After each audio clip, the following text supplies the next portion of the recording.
Well, what's the crack, everybody? How are you getting on? Welcome. Happy Christmas, happy Hanukkah, happy whatever, happy. Just be happy. Happy whatever lights your candle. As I'm putting this out, it is December the 23rd. But of course, Patreons, as always, got this ad-free last night. So, and welcome on board. Lash new Patreons this week. Everybody's getting Christmassy. They want on board. They want to see the videos. They want the ad-free early access content. And they want to get on with the live shows. And they want themselves some Ramble Pods. So there you go, in one package. I'm telling you what the new people are getting in the way of becoming Patreons. It's in the show notes. There's a link there to bring you to everything, Tom. Have a gander if you want to be. For the new year, why not? Go ahead, become a Patreon, have a new podcast. You're like, yeah, man, that's right up my street. I don't know why I did that voice, but for some reason it felt right. You know what? It's the lifeblood of the show. It keeps it ticking over, the whole lot, So, if you want to join, there's benefits.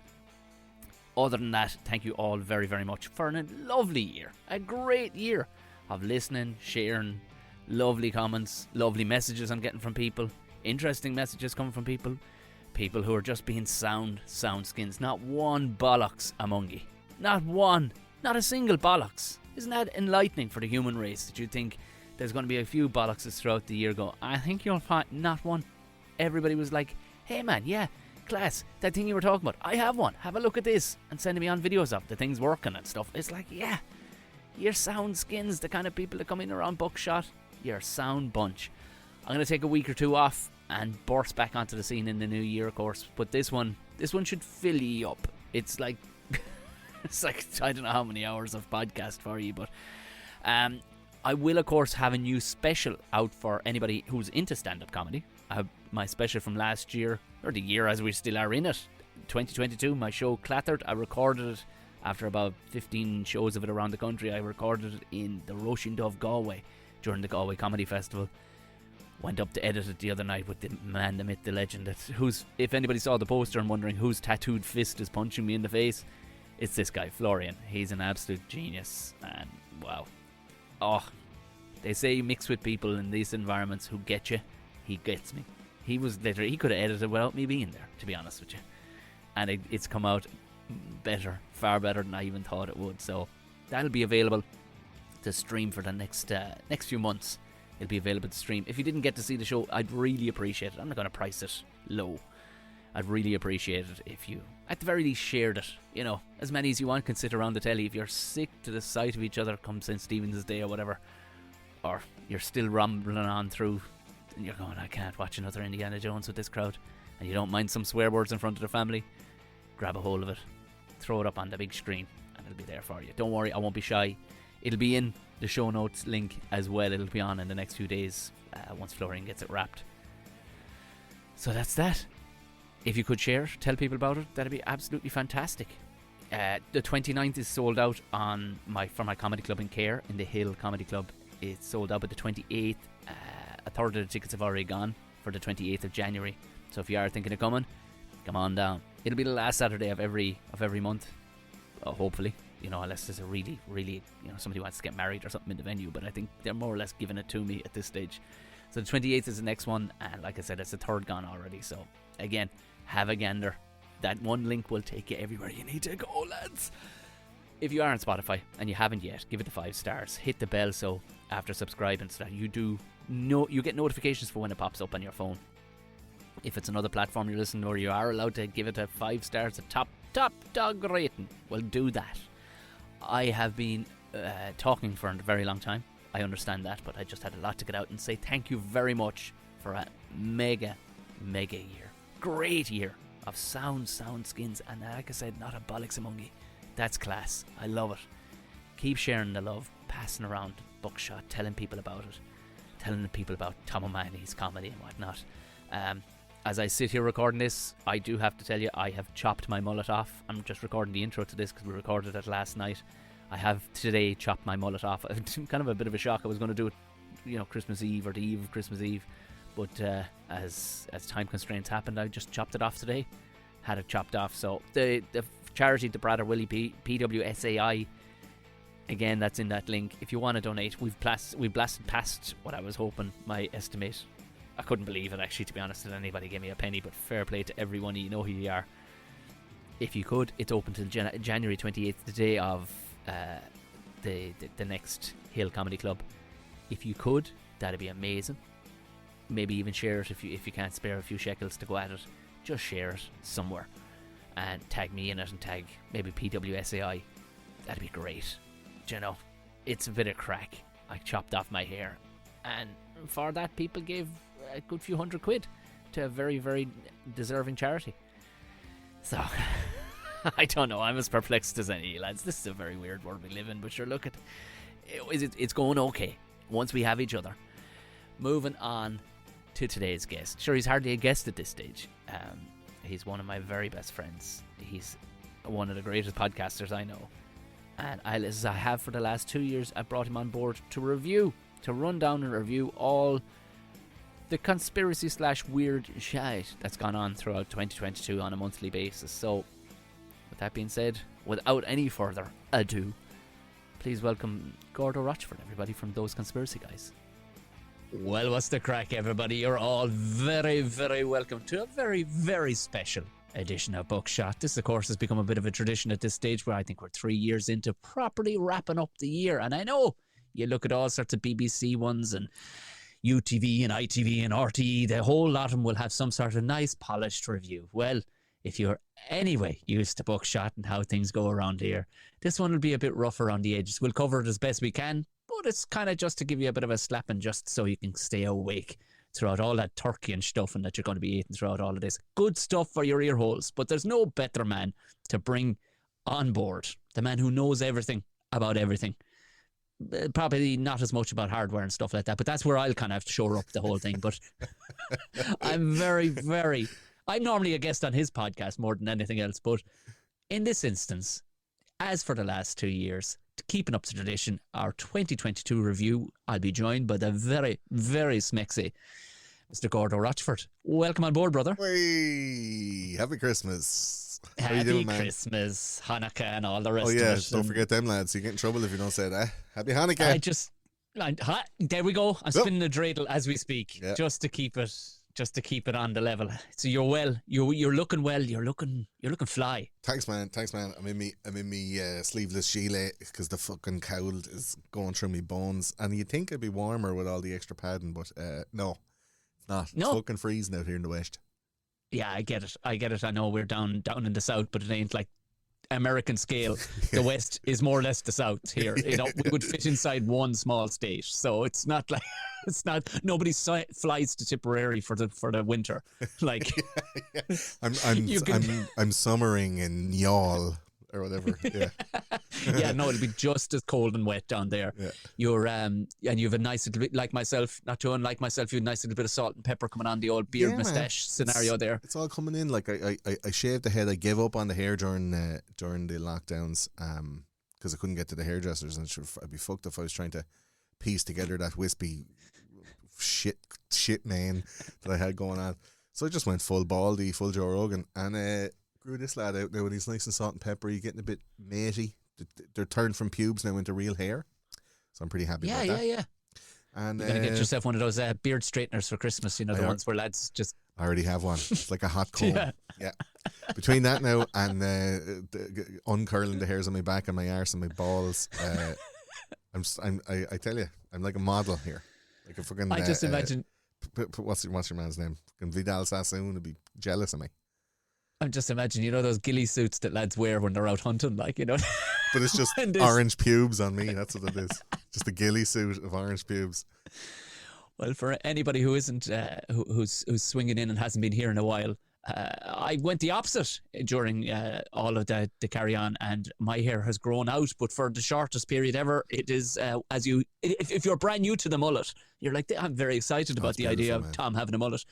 It's luxurious. In the immortal words of Cat Williams, it is luxurious, but it's going to the bin. It's going to the bin in the next few days as we're recording this. By the time you get to your ear holes, it may be already gone. Oh fuck! But you wouldn't plait it up and give it to some child with leukemia or something like that, would you? I don't think it's of that high quality. My wife did that a couple of years ago, and because she has high quality hair, she comes from a family of people with extremely good hair. I don't think mine is of the quality that I don't think some the child would most likely give it back. The And just go, it's okay, it's all right. Can you imagine getting I'm refused go by a Gordo child here. with leukemia? Just be like, no, actually, you're grand. Disneyland, like maybe? It's like, I gave you my hair. You fucking ingrate. I would imagine like maybe a couple of wisps might be good for maybe lads who make their own like flies for fishing.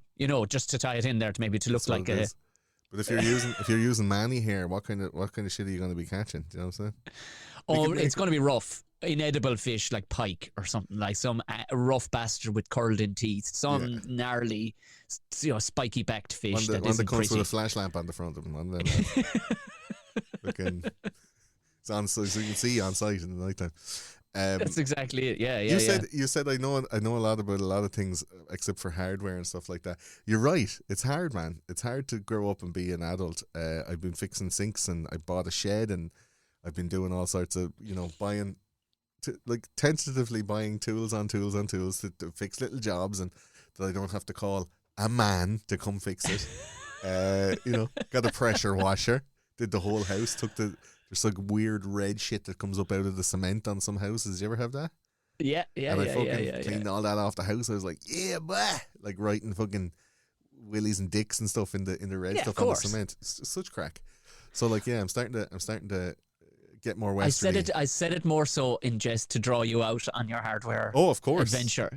I knew full well that you'd started down the road, and it is an addictive one. But your level of detail when it comes to for all the listeners, Gordo and myself had a.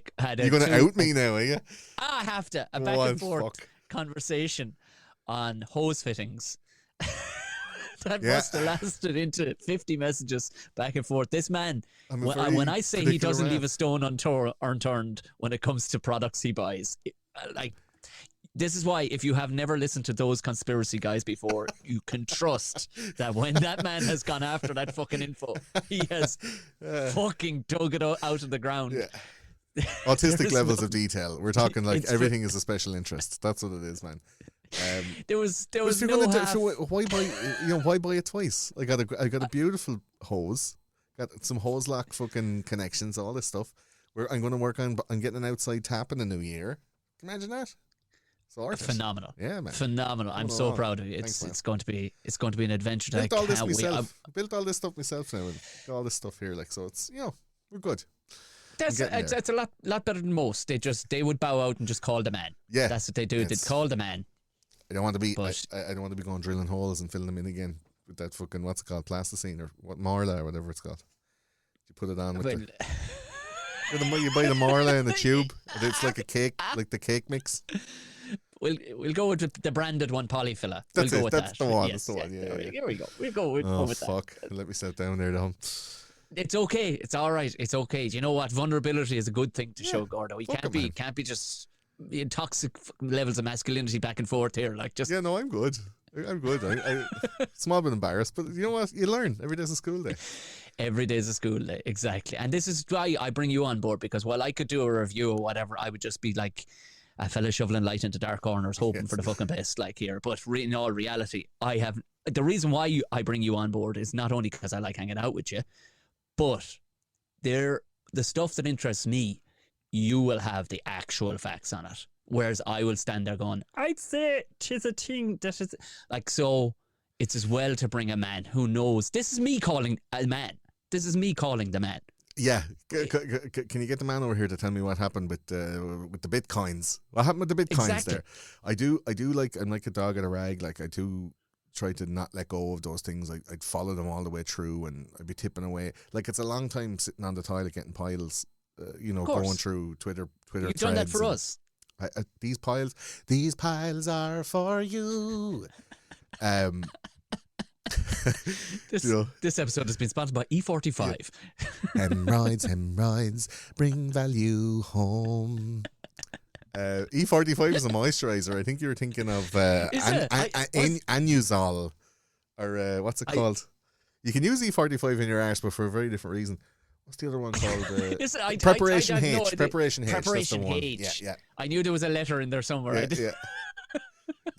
Going home with 2 tubes of E45 going, it's not doing that. My fucking arse, I can't keep the shit in my arse. It's too slippy. They have to do the full pipe, man. I've done it. I've been there, So I'm getting piles looking at all this stuff, like looking at the fucking Twitter threads now that we're back on Twitter and Elon's cool, made it cool again. Getting into Reddit stuff, and it's very hard to find stuff online now, especially like not just conspiracy type stuff, but the way the lines have been blurred now, Tom, between like real life and the shit we used to call like wild conspiracy theory, like fucking crazy shit that doesn't sound real, and you're able to make a whole podcast about it and shout and laugh and joke and talk shite, like, and come up with mad wild theories. Now it's like the news is that. Yeah. You're like, what the fuck happened? The simulation started going off on its own storyline, like you're playing Red Dead Redemption, and then the next thing aliens come down in a fucking spaceship and start shooting all the cowboys. You're like, this isn't part of the storyline. The game has a mind of its own. So like even this morning I was fucking pushing out a fucking a sweet corn submarine, and I found it officially JFK was shot by the CIA. Like the CIA had a part in, officially, according to these files that were released, that they had a part in his assassination. And like, why is that not like breaking news? You're right. Everybody, you're dead right. You're right for 70 years. Like, I don't know why it's not out there, So the fucking it's because Liver King is on steroids. That's why. That's why. I'm so disappointed in him. It's like, come on, bro. There's why does your vein have a vein? What's that? I definitely thought he had that ab. You get this like muscle sculpting underneath to go subdermally, and they carve out your muscles to give him that like I haven't had a drink of water in 9 days type of abs. Yes, yeah. But no, it's just all mad HGH and like 15 grand a month's worth of fucking juice pops, But that's why there's no big story about JFKs, because of stuff like that. Or what did Andrew Tate say the other day about a woman? You're like, what? It's too. What? There's too much stuff. There's too much stuff, and a lot of people, and I find it with my audience as well, like polarizing. You have an opinion about something, they're like, "Oh my god, I can't believe you said that." It's like, do you know me? Like, this is what it's always been. So the word, like we're standing like the Easter Island heads on the fucking, on the medium height mound of like acceptable truth, and then the fucking wind is blowing soil and sand in on top of us, and slowly we're being buried like inch by inch by inch, just being buried. And the truth is a hard thing to grab onto. You're watching the news going, what? I watched the news, like we're going to talk about later on. I was watching Johnny Depp and Amber Heard and going like, this is very convenient because Ghislaine Maxwell's trial is going on at the same time. Like, nobody's looking at that shit.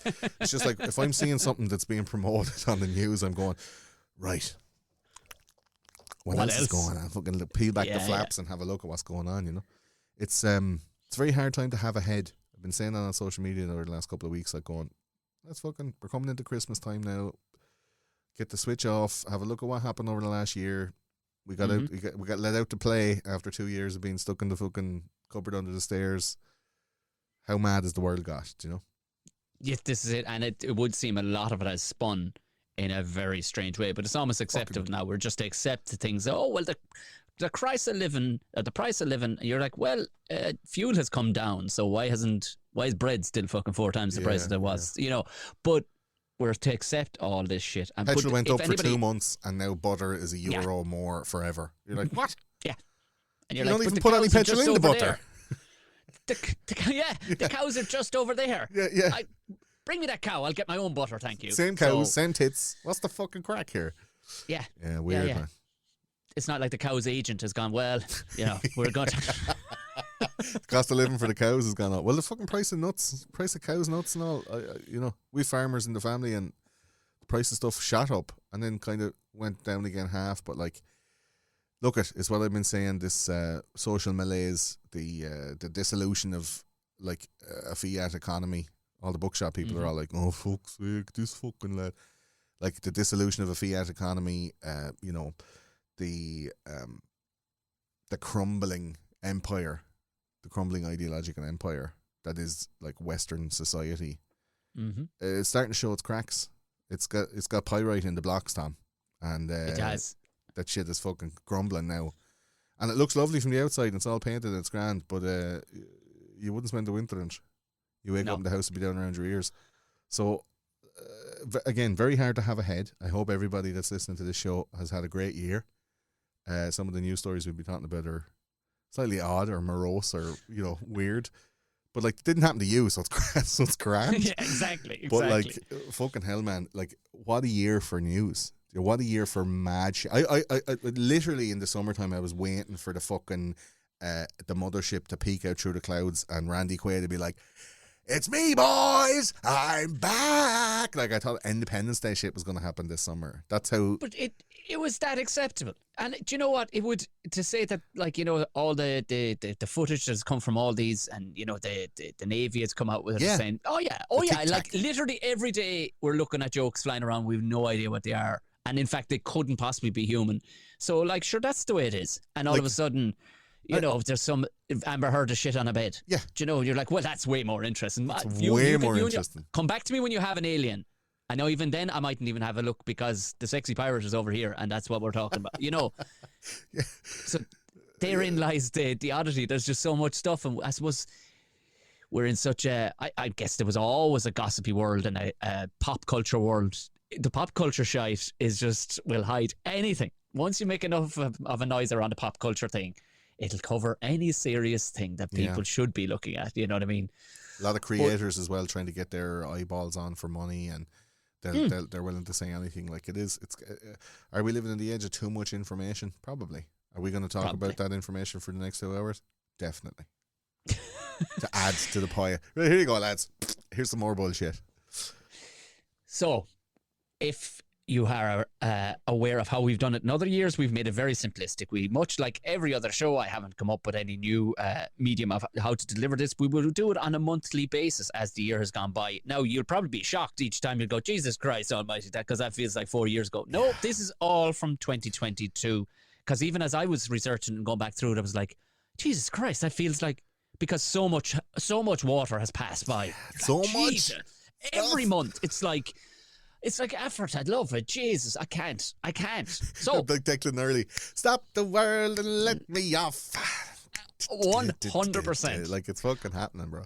I by the way, that man hugged me. I'm just telling you, there'll be a lot of jealous people hearing that, but that man gave me a giant hug when I came off stage at the 3 Arena during the summer. He was that excited by my performance, and I gotta say, it was a nice hug. He's a lot smaller than you would think in real life. I wouldn't say he'd hug everybody now. You've probably done really well. A few people stood around, kind of went, "That's a moment, Tom. You need to take that one to the grave." That's a moment. You got to Ernie the Nernie. That's not. Yeah. You don't get that shit for free, bro.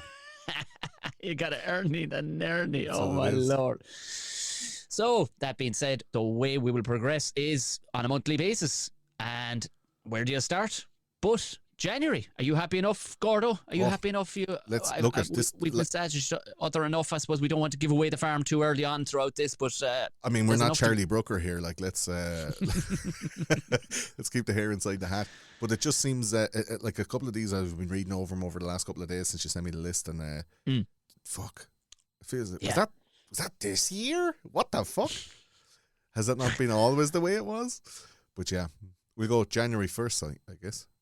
So, I mean, again, there's any amount, and there'll be people shouting at their phones, whatnot, going, why didn't you talk? We can't get to all of it, or we will literally have to call around to your house and talk to you for 2 days. So, and we also have to keep it somewhat entertaining too, because to a certain degree, there are fairly morose things, as Gordo said, that we could dig deeply into, but we're both comedians at heart, so we want to have a bit of a poke around. So, in January, the one that stuck out for me, Gordo, was the Prince Andrew and how he was stripped of his military titles. Now, the big thing with me, obviously, this fucker has never so much as picked up a fucking a dinner knife, let alone a fucking gun, to deserve a single fucking medal that was on his chest, like just like somebody, But at the same time, the oddity of this one for me was that he was singled out. Like, we all know he was, he had his, I suppose, his dalliances with out in the island, which, by the way, you're going to love. I have a little nugget on the island on I was going to say Seinfeld's island. It isn't. It's Epstein. It's not yet. Epstein's island. One of them lads. Do you know? Wait, you know the Kanye moment now, Tom? No. Yeah. But do you know Seth Rogen's island? No, one of them lads anyway. Do you know the address on the island? The address of his property. I know the name is Little St. James, but is it like 123 Pedophile Street or something like that? It's literally and here's where it's going to get. If you if you watch SpongeBob has his wallet open. Bikini Bottom. SpongeBob's no, it's not SpongeBob's actual address in Bikini Bottom is 124 conch, as in, you know, the conch, like the conch shell from Conch Lord of the Street. Flies. You're yeah. Well, guess what? His address, what Epstein's address was, 124 Conch Street. No way, man. Is there Little St. James. 124 He could buildings have on the owned island? he could have owned all 123 prior to that. I don't know, It's but weird. yeah. Or there may be, you know, I God saw- only knows. I saw a video the other day about SpongeBob, and there's a lot of like weird, imagery and stuff in that. Like they live in Bikini Bottom. There's a whole load of like, sexual suggestive imagery. Oh, there absolutely is. Like, It's weird how they go on. And it's a kids show ostensibly. There's a whole lot of stuff with the Disney ones as well. All the movies have like secret dicks in the clouds and stuff like that. But it's just weird that like Epstein had decided to name it after Bikini Bottom, and then the link between that and. I just look. I don't want to tickle your conspiracy Yeah, feathers too hard, but everything links together. But he was the idea of that. What I wanted to ask you. I mean, everybody knew that, you know, he's no sweat glands in the story of him being in Pizza Express or whatever it was, and how he was denying it, and of course he's going to get invited out with all the great and the powerful of the time. Yeah, but of course. how was he not able to wash the funk off himself when so many of the others were? I think Like, the royals are being held to a different standard, Tom. Do you know? Like, Okay. look at what they're doing to Harry and Meghan now at the moment. Like, as we record this, Meghan's getting lambasted for like making a kind of a joke about how she fucked up the curtsy when she met Queen Yes. Elizabeth for the first time, and everybody took her real hard, being like, she making fun of our royal family. Like, again, I know we've talked about it before. They're Germans. Do you know? yeah, Queen Victoria, German accent. Saxburg Gotha. Philip is a fucking, you know, a Greek, whatever, fucking inbred. They're all inbred Germans, like. And like, why do you give so much of a fuck about them? And I know there's a whole tradition and it's this whole thing, but they're held to a really high standard of etiquette, right? And against all advice from, like, I'd say a couple of centuries lineage of royal advisors. Like, these cunts keep notes on every fucking thing and pass it down to the next lads. You'd be deviling under like butlers are doing like 20 years of training and shit like that. Like, you have to fucking, everything has to be perfect, you know. And I against all that, you know, good grace and great advice, Andrew decided, no, you know what, I'm going to go on to fucking Panorama and do the interview myself on my own anyway, and just like roll the dice and see. And your one is like, so come here, here's a picture of you and you're fucking sweaty all over. But I don't sweat. And everyone was like, oh, what a fucking dope, like, do you know? So of course he was going to be stripped of his titles. He was going to not be front and center at any kind of events. Like, they don't want that stink around him. Just like they kind of didn't want the stink around Harry, because he was like going against the grain by marrying like someone who wasn't of noble blood on a much, like, I guess, a much more diffused level. They were giving Harry loads of shit, and he's like, you know what, I'm out, I gotta go. I seen what you done to me ma. People you don't want around tend to fucking, you know, take car rides places that they don't essentially want to be. So I think, like, Andrew probably, when it starts to die down, maybe in 2023, please God, he's going to end up, you know, in a tunnel in France, a version of a tunnel in France himself, because, like, he's too liable. He's too liable to say it, and he's too, you know, uncontrolled. And he made friends with Epstein, like, before Epstein was actually caught and convicted in 2012 for doing, like, dodgy shit. He then went and visited him after as well and was like, oh, I was only going to tell him that I wasn't going to be hanging. I was only hanging out with him to tell him I wouldn't be able to be hanging out with him anymore. You know? So that's what he really got in trouble for. And the thing that I can't understand is, how is Bill Gates able to go and make friends with Jeffrey Epstein after the conviction and after the arrest, where he was, you know, Epstein was at home in his apartment in New York with an ankle bracelet for a really serious crime? He didn't have to go do hard time, like. And Bill Gates is like, that guy sounds like someone I'd like to be friends with. And he went and met him after. It wasn't like they were friends before and he forgave him a crime. He's like, he went to seek his company after he got caught for that shit. And nobody's like stripping Bill Gates of anything. In fact, they're all listening to him fucking talking shite, you know. But there's a standard for the royal family. You have to do that shit. Is that it? Because you got Gates, you got Clintons, you got all sorts going out there. Cunt. Fucking Alec Baldwin going out there, pew pew, pew pew pew pew, like shooting cans off the fence and all. Watch this. I'm a really good shot. I never miss. Pew pew pew pew pew. Whoops, sorry about that. Like, of course, he got away with it. He got away with it. Yeah, of course. My lord. And again, that could be in here somewhere, and it isn't. But it's like another one. It's like, wow. But that's what just struck me. So that answers the question perfectly. Really, is that they're just held to a different standard, and probably would have gotten away with it because, let's be honest, Royals have gotten away with a lot of stuff down through the years. Yeah. But the panorama thing, you're like, all and sundry must have been going, don't you fucking do it. Don't you do it, you dozy bastard. I think he was like officially instructed by order of the Queen not to do it. And can you imagine? He disobeyed the order, like, I guess, you know.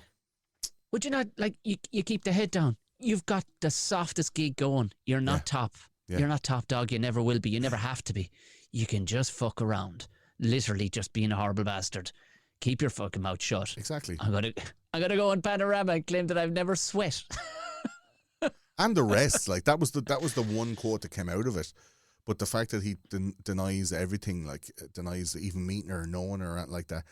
What I thought was terrible was that the woman, Virginia Giuffre Robinson, I think is her married name or whatever, Virginia Giuffre, she ended up having to like legally like recant the statement. Obviously, you know, the royal lawyers leaned on her too hard and just went, you want to fucking take that back. And it's all gone away since. But still, like, he's persona non grata around the place. And with the new king and all, spoiler alert, with the new king and everything like that, I guess he's not fucking very welcome around the place. Like, it always happens, Tom, you know, the family, they're all around, they have like a matriarch or a patriarch and they're holding everybody together. And all the brothers and sisters are all fucking, you know, goofy gobshites doing mad shit.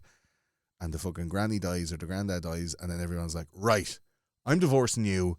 I'm fucking hate your guts. Don't ever fucking talk to me again. Go fuck yourself. You know, Christmas is a great time to have those type of conversations. You know, the first Christmas after Granny dies is where it all comes out. Like, I always hated you, arguing over the fucking the glinting spirit of a box of open Ferrero Rocher. You know what? Go fuck yourself. You're always a greedy cunt. Give me that last Rocher, you prick. You know. Yeah, that's what's happening, man. They're a family at the end of the day, like. And to be a fly on the fucking wall inside in that place. Look at. Felt that being January. I want to start off with something light for January. And I mean, you answered the question absolutely as we wanted. There she is, looking really suspicious.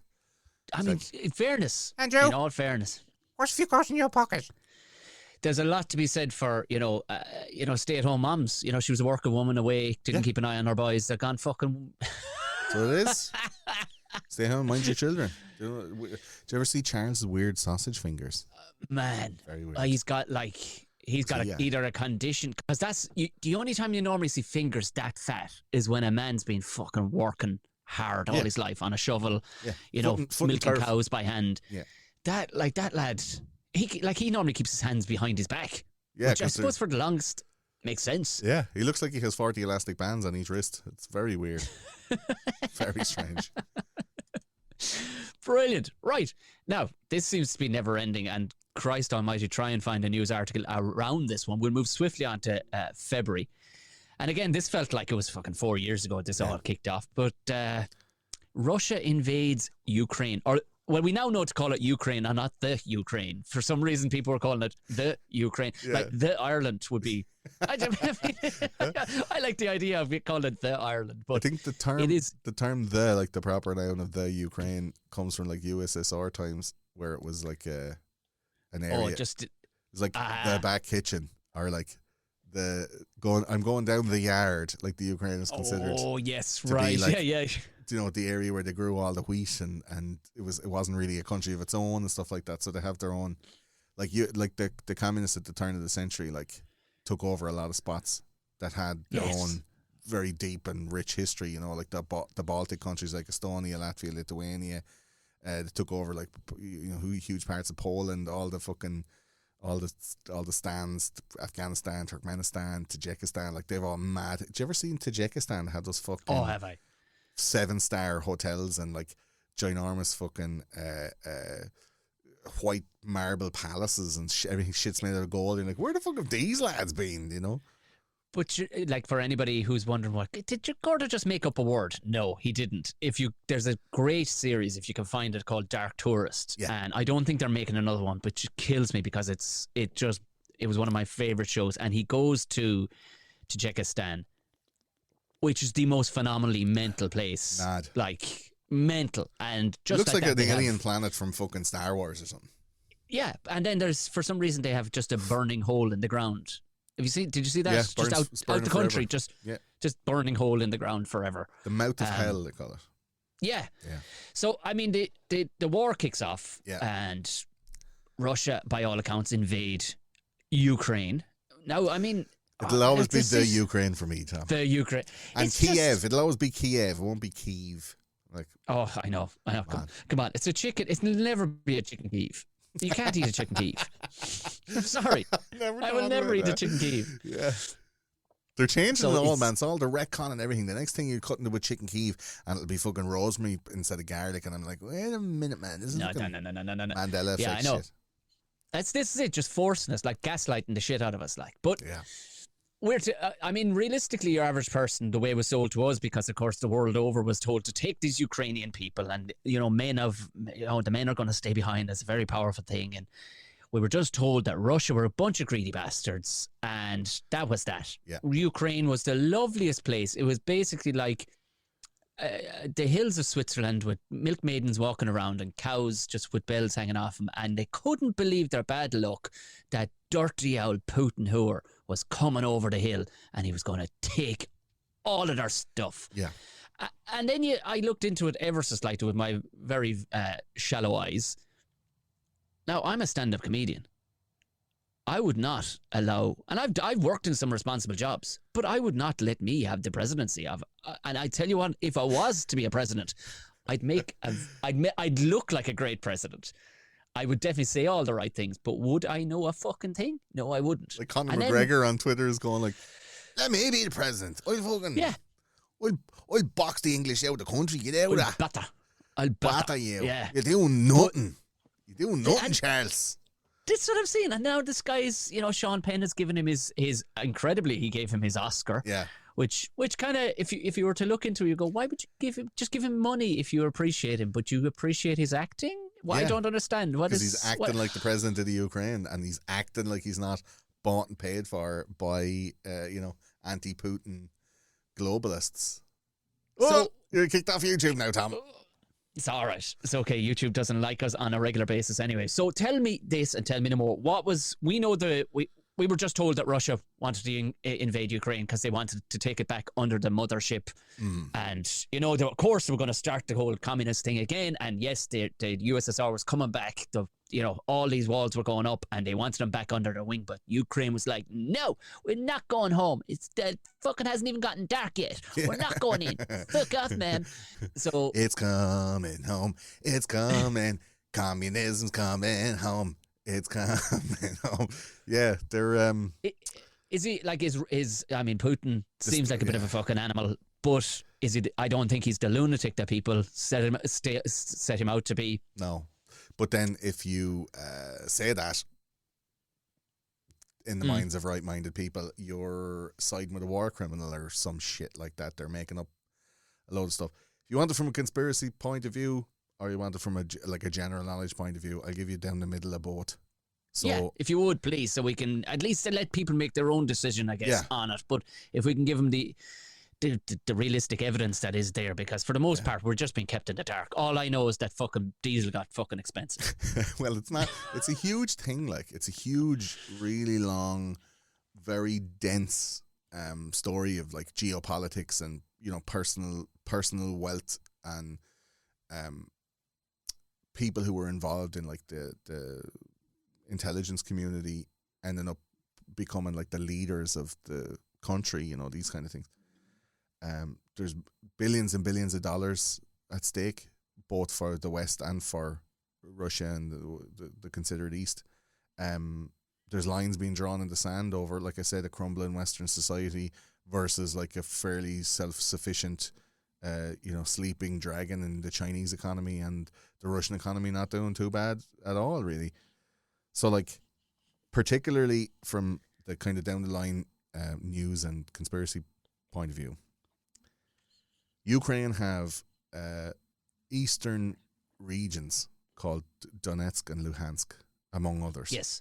That have natively born Russian people who were born like before Perestroika, in when it was the USSR, when the predominant language was Russian, and they identified themselves as Russian citizens. And by all accounts, the Ukrainian government were kind of like xenophobic against Russians. They don't like having people encroaching on their culture. It'd be like the way the Irish view the English, like in that kind of a way, right? Mm. And Ukrainian is quite similar to Russian in its construction and its speech. Like, you'd be able to figure it out. If you could speak one, you could speak the other. And these people were living there and living their lives. But then they were starting to get hassle, and there was... so you have to go back all the way to like 2002, and then there was a regime change, and then 2014 it was the Orange Revolution, it was called, where basically like the tides turned for Ukrainian leadership, and Ukraine ended up siding basically with the West, with the NATO countries, with America and the Five Eyes, the America, Canada, UK, Australia, like these kind of Western oligarchical and, the bad guys, yeah. as a conspiracy theorist would see it. And they're not the only ones, so like Poland did the same, Estonia, Latvia, Lithuania, like I said, all of these border countries on Russia. So the problem is these people in the east of Ukraine were getting bet, getting right, xenophobically attacked and being kind of fucked off, and they were saying to the Russian government, like, can you do something about that? And so these lads wanted to liberate those sections like they did with Crimea, and that's the official version. We wanted to liberate the people who are being racist against. And there's loads of these like Ukrainian soldiers that are showing up with like weird like Nazi white supremacist type symbols on their uniforms, and they're very clearly like racist and like ethnically opposed to Russian people in their country, as you would be with Germans for Jews during the war. Like, you're like, okay, you're German, you're born in Germany, you speak the language, but you're not really one of us, this kind of thing. Yes, yeah. So all of that stuff started coming out, and this black brigade and all these guys like these have these fucking Nazi sun symbols and all on their uniforms. People are like, this is weird. And then of course, like, you look at the geopolitics of it. So like Zelensky, who's the president, who there he is now, Tom, from a TV show where he was a comedian who ended up getting elected as the president of the Ukraine, and there was a whole TV show about that, and then it actually happened in real life, and everyone was like, is this real life or what's going on? Hold on, what? Yeah. So he was in a TV show where in the TV show his character was a comedian who became the president of his country. Yeah. And then in real life, he as a comedian ended up becoming the president, or a comedian or an actor ended up becoming the president of his country. And he was so good at that role that Sean Penn gave him an Oscar. The audio listeners can't see me looking really suspicious now, but that's what I'm looking. So that's the most bizarre shit I've ever heard. Is that how it came about? Yeah, of course. It's fucking bonkers, Wow. right? So this Zelensky is owned by this guy called Kolomoisky, who's like a multi-billionaire who's totally opposed to Putin's reign in Russia, and basically is throwing all the money, siding with the West. They're threatening the Ukraine to become part of NATO, which means that they'll be able to put like military bases there and have like free reign right on the borders of Russia. And when you're coming into like an economic downturn where Russia is very strong and the West are kind of going, well, you're back to a kind of a Cuban Missile Crisis type of thing. Like, did you ever think in 2022 they'd be talking about nuclear war? You're like, fuck up, man. That's what's blowing my mind. Is that this sounds like something that should have happened in the 70s. Yeah. Do you know what I mean? Like, it sounds like, no, this is before my time. It's all the greatest hits, man. The greatest hits of fear are happening now. Nazis are back. nuclear war, fucking only fools and horses. All the stuff. Glenroe. If Glenroe starts on a Sunday night. Yeah, Glenroe, foot and mouth disease, in. fucking Spanish flu, like all this shit is all coming back up to go. Like, remember being afraid? Do you remember being afraid? Yeah, like it's fucking crazy, right? And the other line then is this Kolomoisky pays for Zelensky's stuff. They're going to make, put a bunch of American bases there at, on the eastern side of Ukraine and be able to like nuke Russia to bits if they get too cocky or whatever.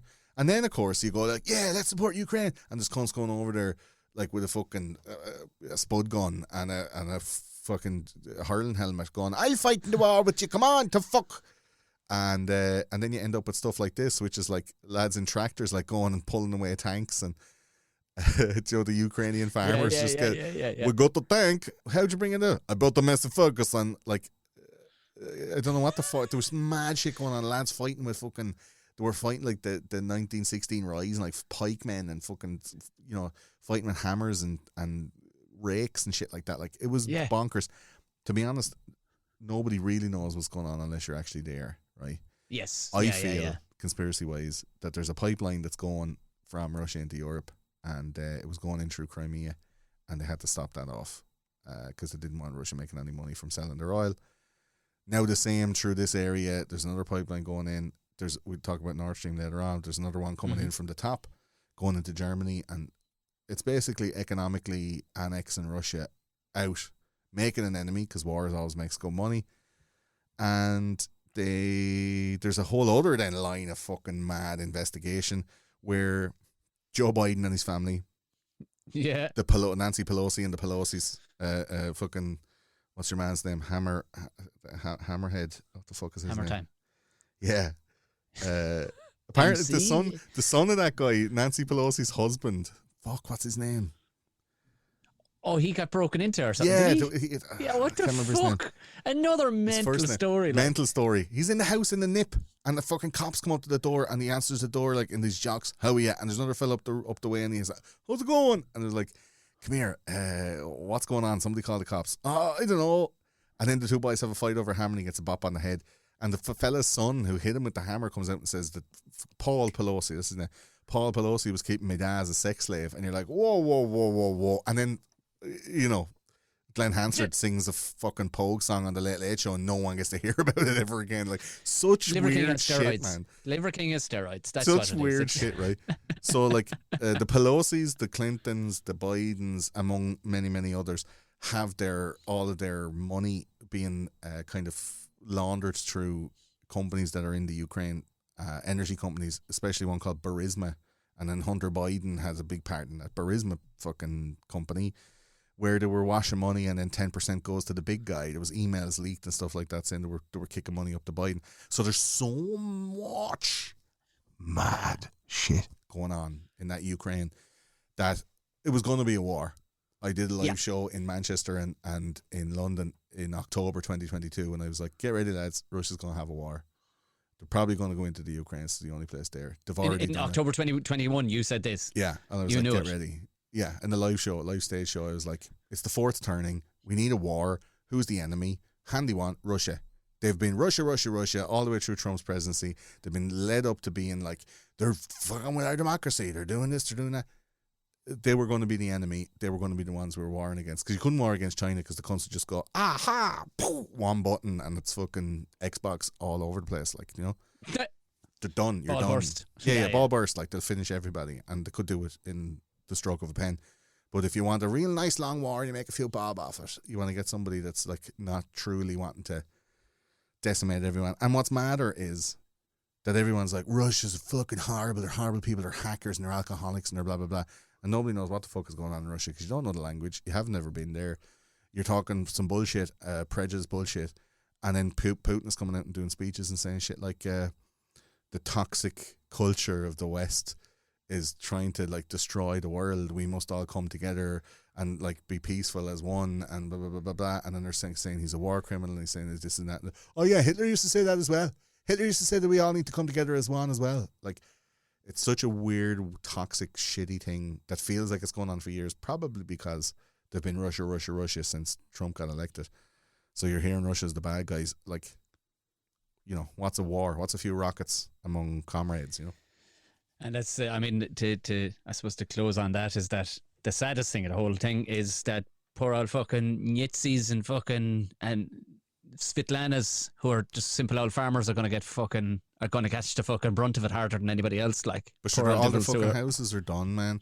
There's all sorts of, you know, developments that were done during the boom times that were all like European investors developed a whole load of buildings and like housing complexes and all that shit. Sure, it's all like looks like Sarajevo now, you know. Yeah. And then of course there's a lot of people displaced, and they end up coming to places like Ireland and the UK, and the government are all like, "Sure, come on in," and then they're getting a whole lot of shite going like, "Go back to where you don't come from." It's like, my house is fucking a pile on the ground. Like, I can't have nowhere to live. Can I live here for a while?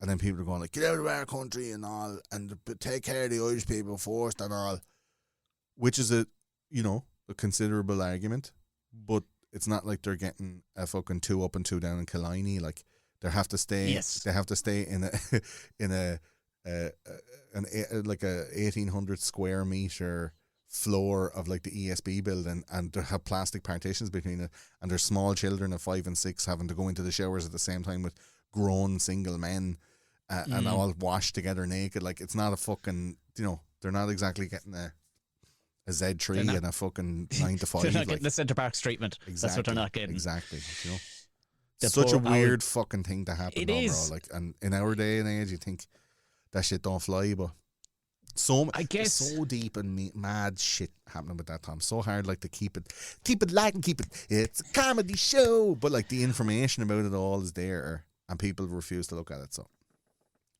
well, look it's not none the fucking the clearer. I mean, the oddity of David Letterman, you know, going over there to. But anyway, I hear David Letterman was on the Dart.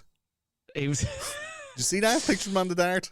Just hanging around. Was it? Yeah, David Letterman was on the Dart, and he was in some pub. He was in the fucking Cobblestone or something like that. But he has a big beard, so nobody really, like, they're not like, "Oh, you're David Letterman." You only know him if you like seen him recently or whatever. Well, Yeah. how's the family? Well, probably just as big a news of the invasion, and probably took over the I suppose our media for a good fortnight throughout the month of March, was of course Will Smith fucking mounting the stage and clattering Chris Rock. Could you believe what you were seeing when you fucking saw that? Like, I couldn't. I thought it was a joke. I thought it was a skit, a bit, because they're two comedians, good actors. Like, I thought, like, that was weird. And then just assumed they were mates too. Like, thought, like, you know, just a bit of crack. And he sat down, and then Chris is like, "Okay, what just happened, Shrek? What are we gonna do? It just hit me." Like, it was he didn't know what to say. He had to keep going. It was the fucking Oscars. It was like a billion people watching at home on TV. There wasn't. Yeah. And then 2 seconds later, like, Will's like, "Keep my wife's name out your fucking mouth." I said it twice. The second time was like really aggressive. And immediately everybody went, "Oh, Will's having a breakdown. That's weird. Yeah. Will's on the way out, man." It's bizarre. Because I had no grasp. Like, I thought they were broke up as a couple, and then they must have gotten back together. Because I don't follow the likes of their lives. I don't give one fuck, really. But it became very, very interesting when, you know, he belts a stand-up comedian on stage, and I started looking into it. It's like, oh, so what? Wait, what? So he was Puck for a while, where she was banging like like a friend of her kid. Like, yeah. So Will slaps Chris, and then it all comes out, right? That Jade is in this entanglement with this guy called August, who's a friend of what's your man's name? Jaden. So Jaden and August are hanging out in the house, and like, you know, some kind of Pornhub MILF storyline. Jade is going around with the fucking pledge, giving the surfaces and out wiping once over, and your man August is there like going, "What it is, Mrs. Smith? How you doing? You looking good. This peach cobbler's delicious." She's like, "Yeah, honey, y'all better, Jaden, y'all better mosey back to your bedroom. Me and August is gonna have words." relations. We're gonna have relations. We're gonna have relations. We're gonna have an entanglement. That's what you call it then, an entanglement. So your man ended up faking the box off her anyway, and there's nothing Will could really do about it. And then she started coming out and saying loads of stuff about like how Will was underperforming and he wasn't at home, and he wasn't a good husband, just shy talking him the whole time.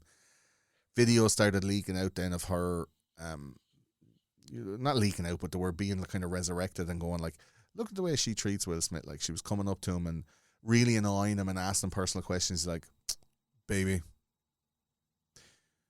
we discussed this. We ain't gonna talk like this on the internet, especially not on a live. And she's like, oh, Will, you being so silly.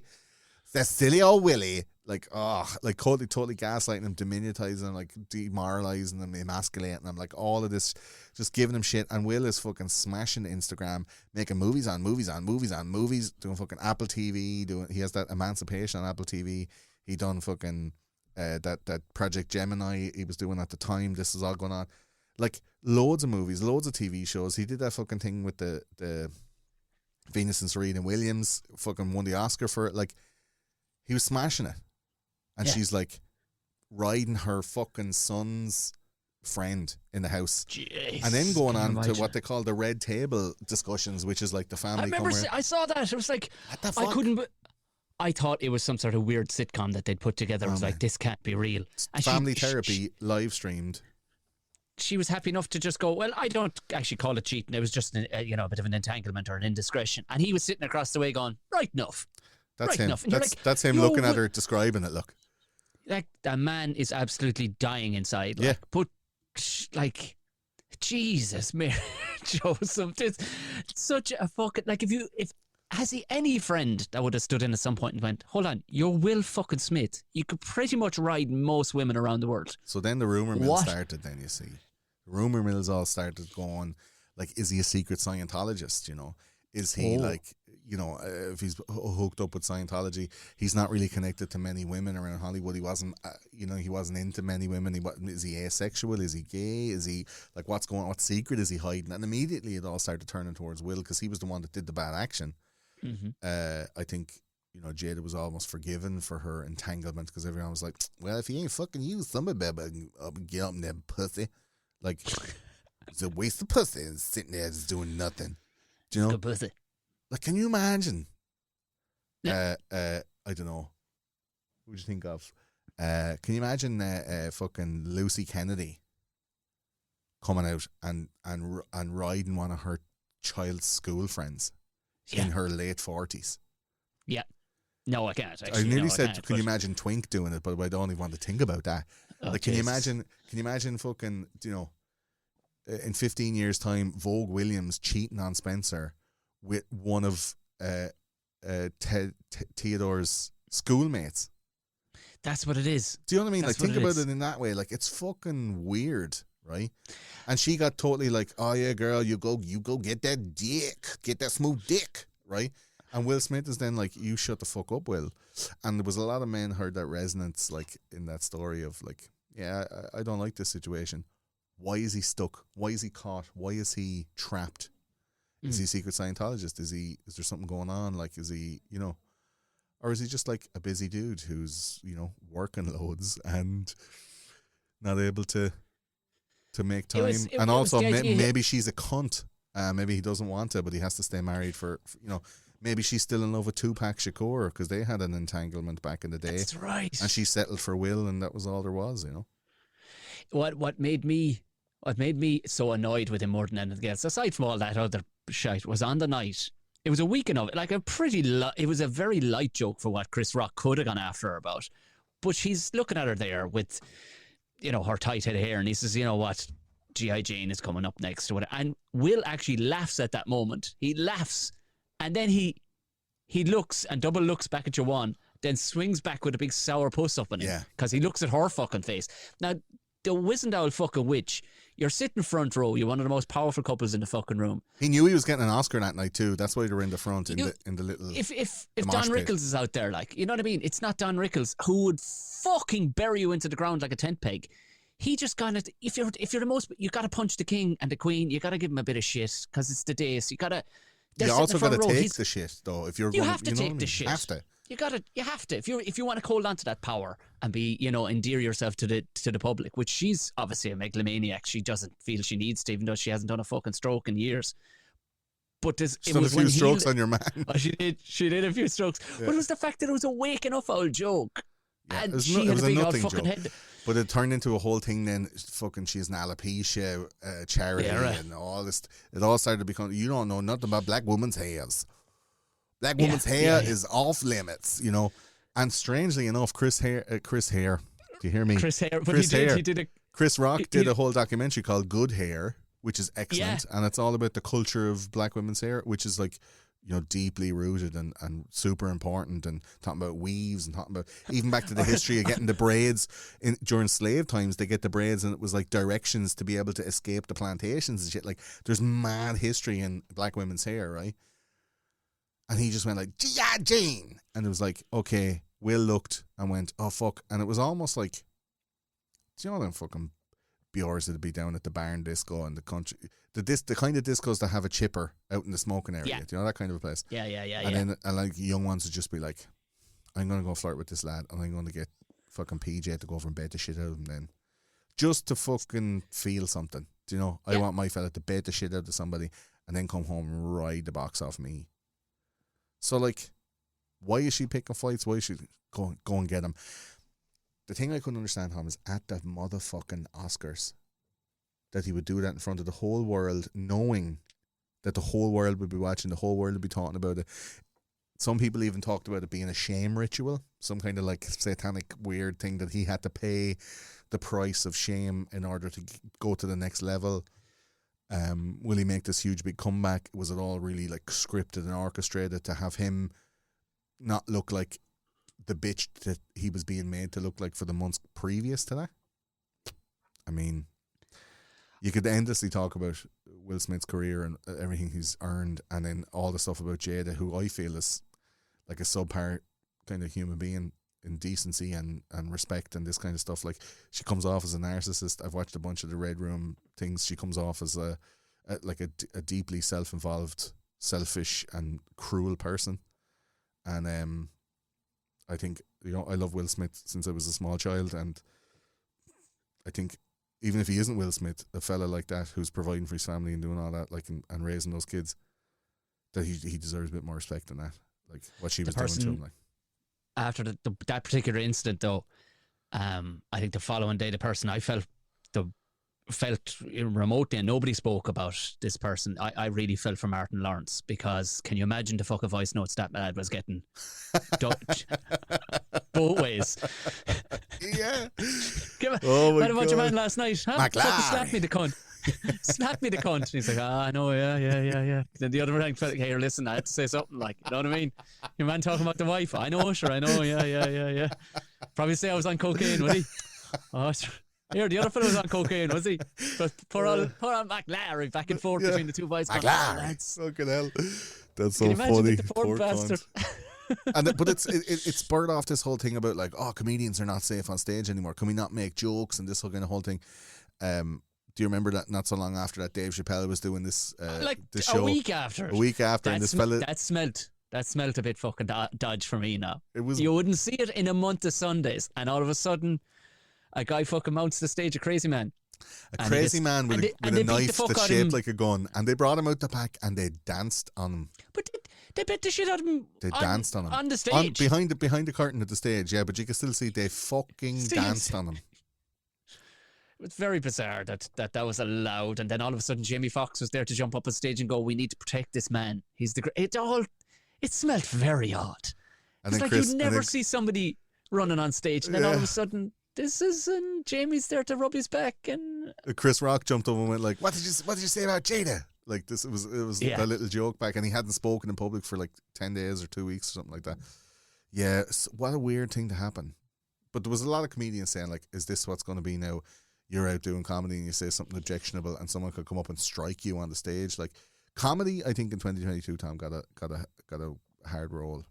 Do you know? Yes, it did. Yeah, it did. Yeah. In general, like being allowed to say stuff, what you're allowed to joke about, what's funny, what's not funny, and there's rules being made around it. Like, even in Ireland, like there's free speech laws going through where, I guess they're useful in some ways, but like they're obviously going to be used just like defamation to take away the ability to criticize someone through humor. And that slapping was kind of one extra straw on that camel's back that hasn't broken yet, but it's fairly close. Like people were afraid then to be making jokes, and there was a whole lot of people going like, I'm going to slap. Like I watched a bunch of videos and stuff of comedians doing gigs and saying like, you're not going to slap me now, but like, yeah, I actually made it a point to not mention it in the fucking least because it was literally the number one. I was gigging that the following night, like, and I'm like, I'm not, fuck this low hanging fruit. But shit. But I mean low hanging fruit. But you know that some cunt somewhere in Ireland thought, I'm going to do that too, and someone's going to film it, and I'm going to go viral.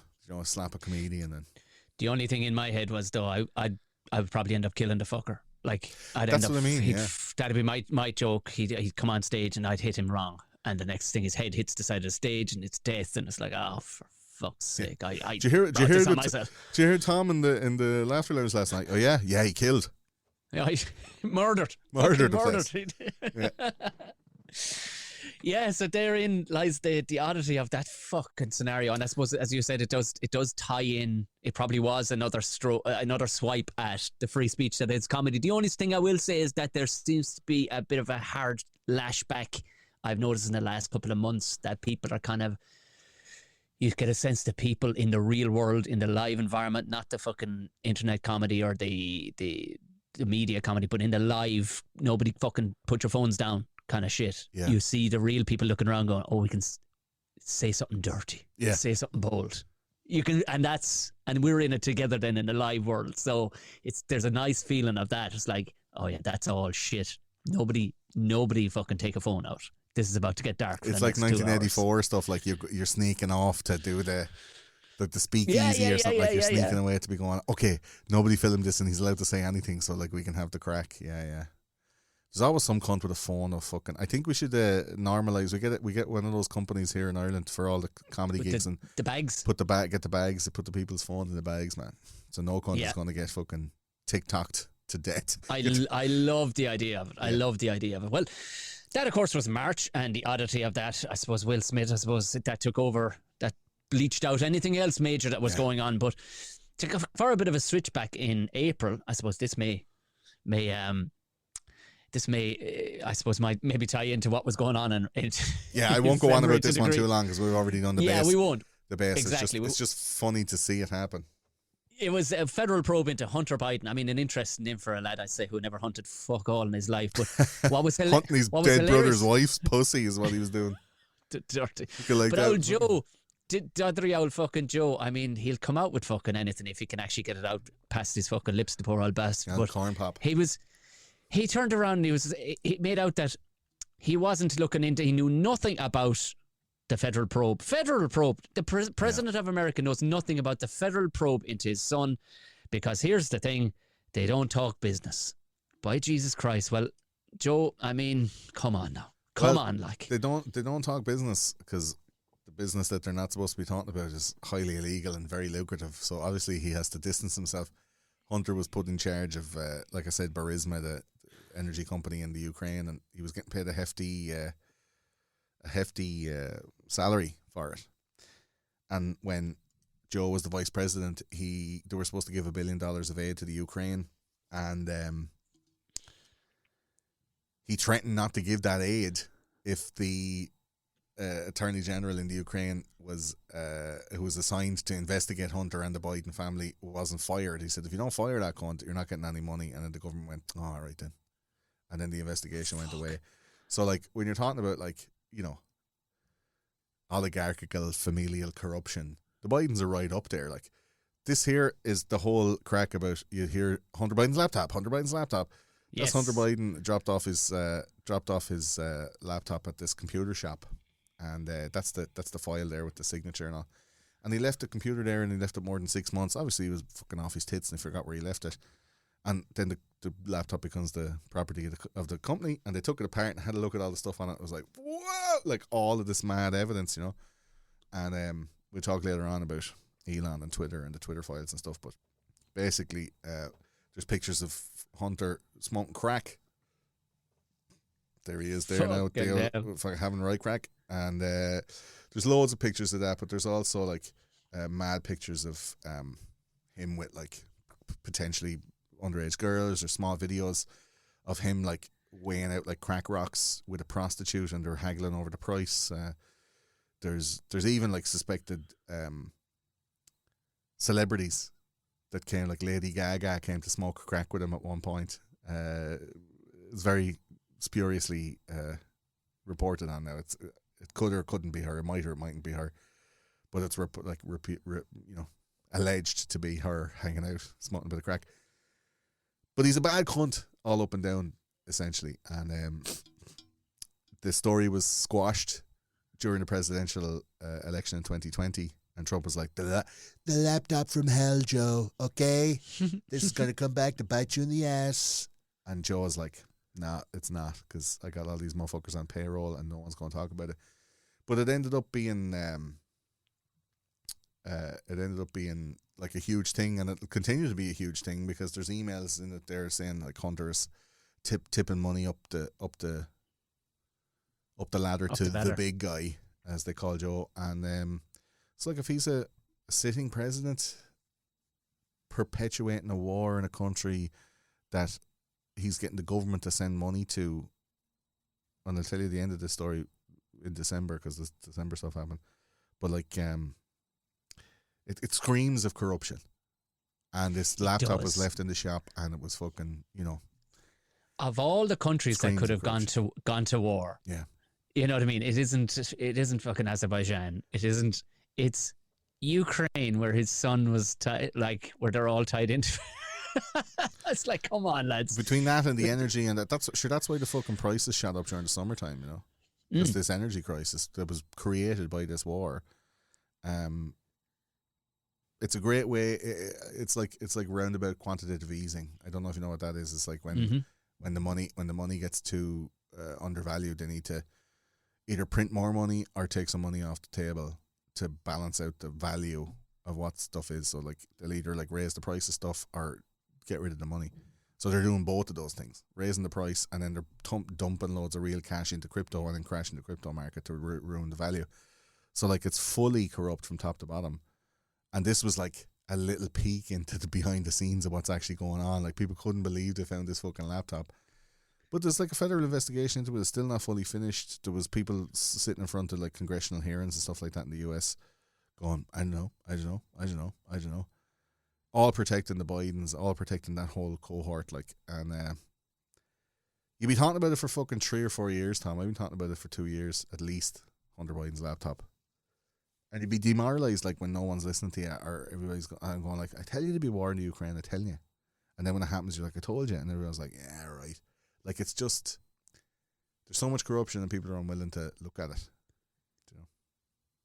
Comedy show, it's a comedy show. Well, it wouldn't be a yearly review, comedy-wise, without swinging over to one of our favourite communist states in North Korea. Oh, the boys apparently. Look at, I mean, old Kim, sure, we can't get enough of them. Like, they've been testing nuclear weapons as per usual, but apparently they've shoot some of these ones across Japan. Apparently they've stepped it up and they're in good nick nuclear wise. Now, yeah, I was under the impression that the Donald back in the day had leveled the playing field and we're all in good form. Who is this just a flex for the sake of flexing, or are they actually fucking thinking around with somebody, do you think? Well, look, here's Trump with Kim and wrong one. There's Trump, the important Kim, the other Kim. Then, There's Trump with Kim, who has an equally fat ass. Like he basically squashed the beef, and then they kind of started poking the bear again. The history of North Korea is amazing, man. Have you ever watched those documentaries like Kim Jong-il or Vice, like Shane Smith goes over to North Korea and goes around the place? It's just such an enigma of a place. That's what blows my mind about it. It's why it's so interesting. It is an enigma of a place. I wonder what North Korea said to their citizens about the World Cup, like, because I remember like maybe 12 years ago or something like that, Kim Jong-il, Un's dad, said like, oh yeah, we went over to the World Cup and we won, and Kim Jong-il was playing, and it was him on his own playing against 11 lads, and he scored 19 goals. And he came home and they told all that to the country people, and they were all like, "Oh, really? Yeah, cool, good for him." Like he said, swear to God, like he's like he directed all these movies. He's like they treated him. It's basically, you ever get caught with a bullshitter, a lad who's bullshitting, like, "Oh yeah, I meant I was fucking riding 1,000 women, and I fucking invented the Rubik's Cube, and fucking, you know what I mean? I'm a millionaire, but I don't tell anybody because they'll be looking for stuff out of me." You know what I mean? Like, just the shitest talk.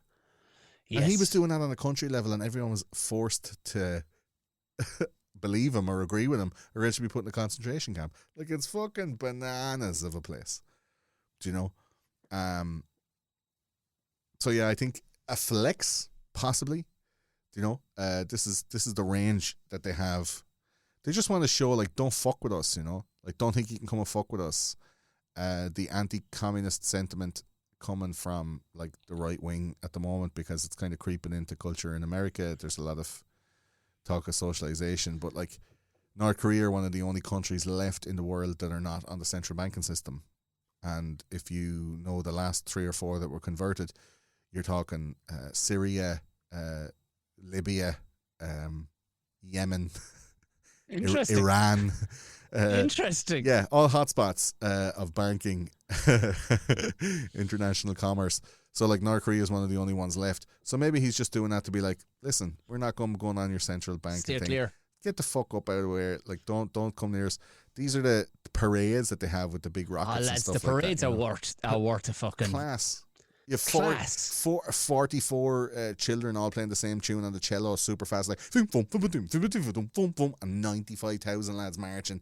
If anyone steps out of line, like, they fucking vaporize you. It's deadly. Like, they know how to march. That's for sure.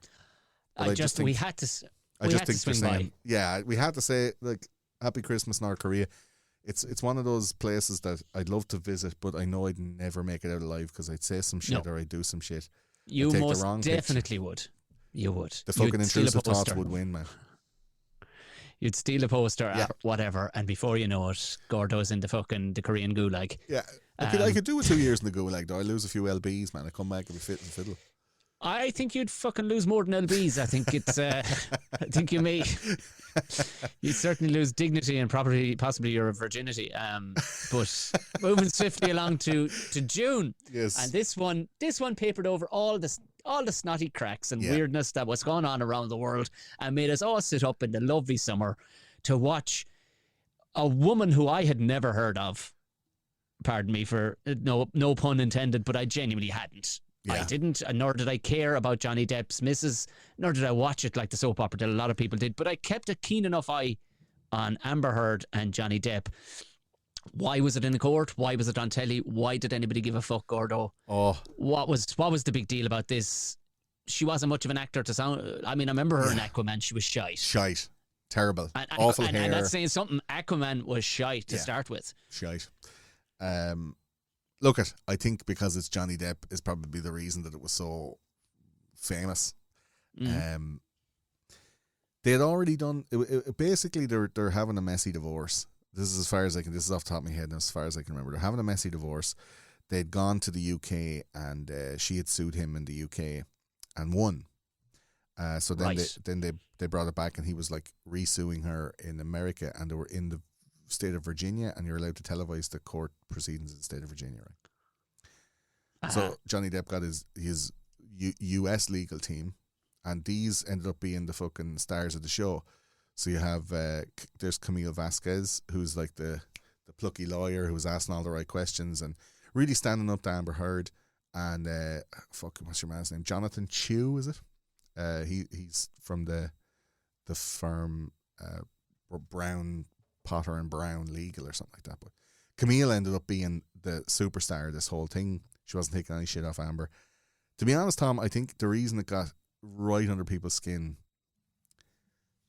was because we all have one of them cunts in our life, you know. One of these histrionic fucking crazy bastards who's like, everything is a massive drama and they're fucking round all the time, and, you know, you might have to work with them. They might be in your family. Yeah. They might be somebody that you used to know or you used to fucking go out with, God forbid, you know.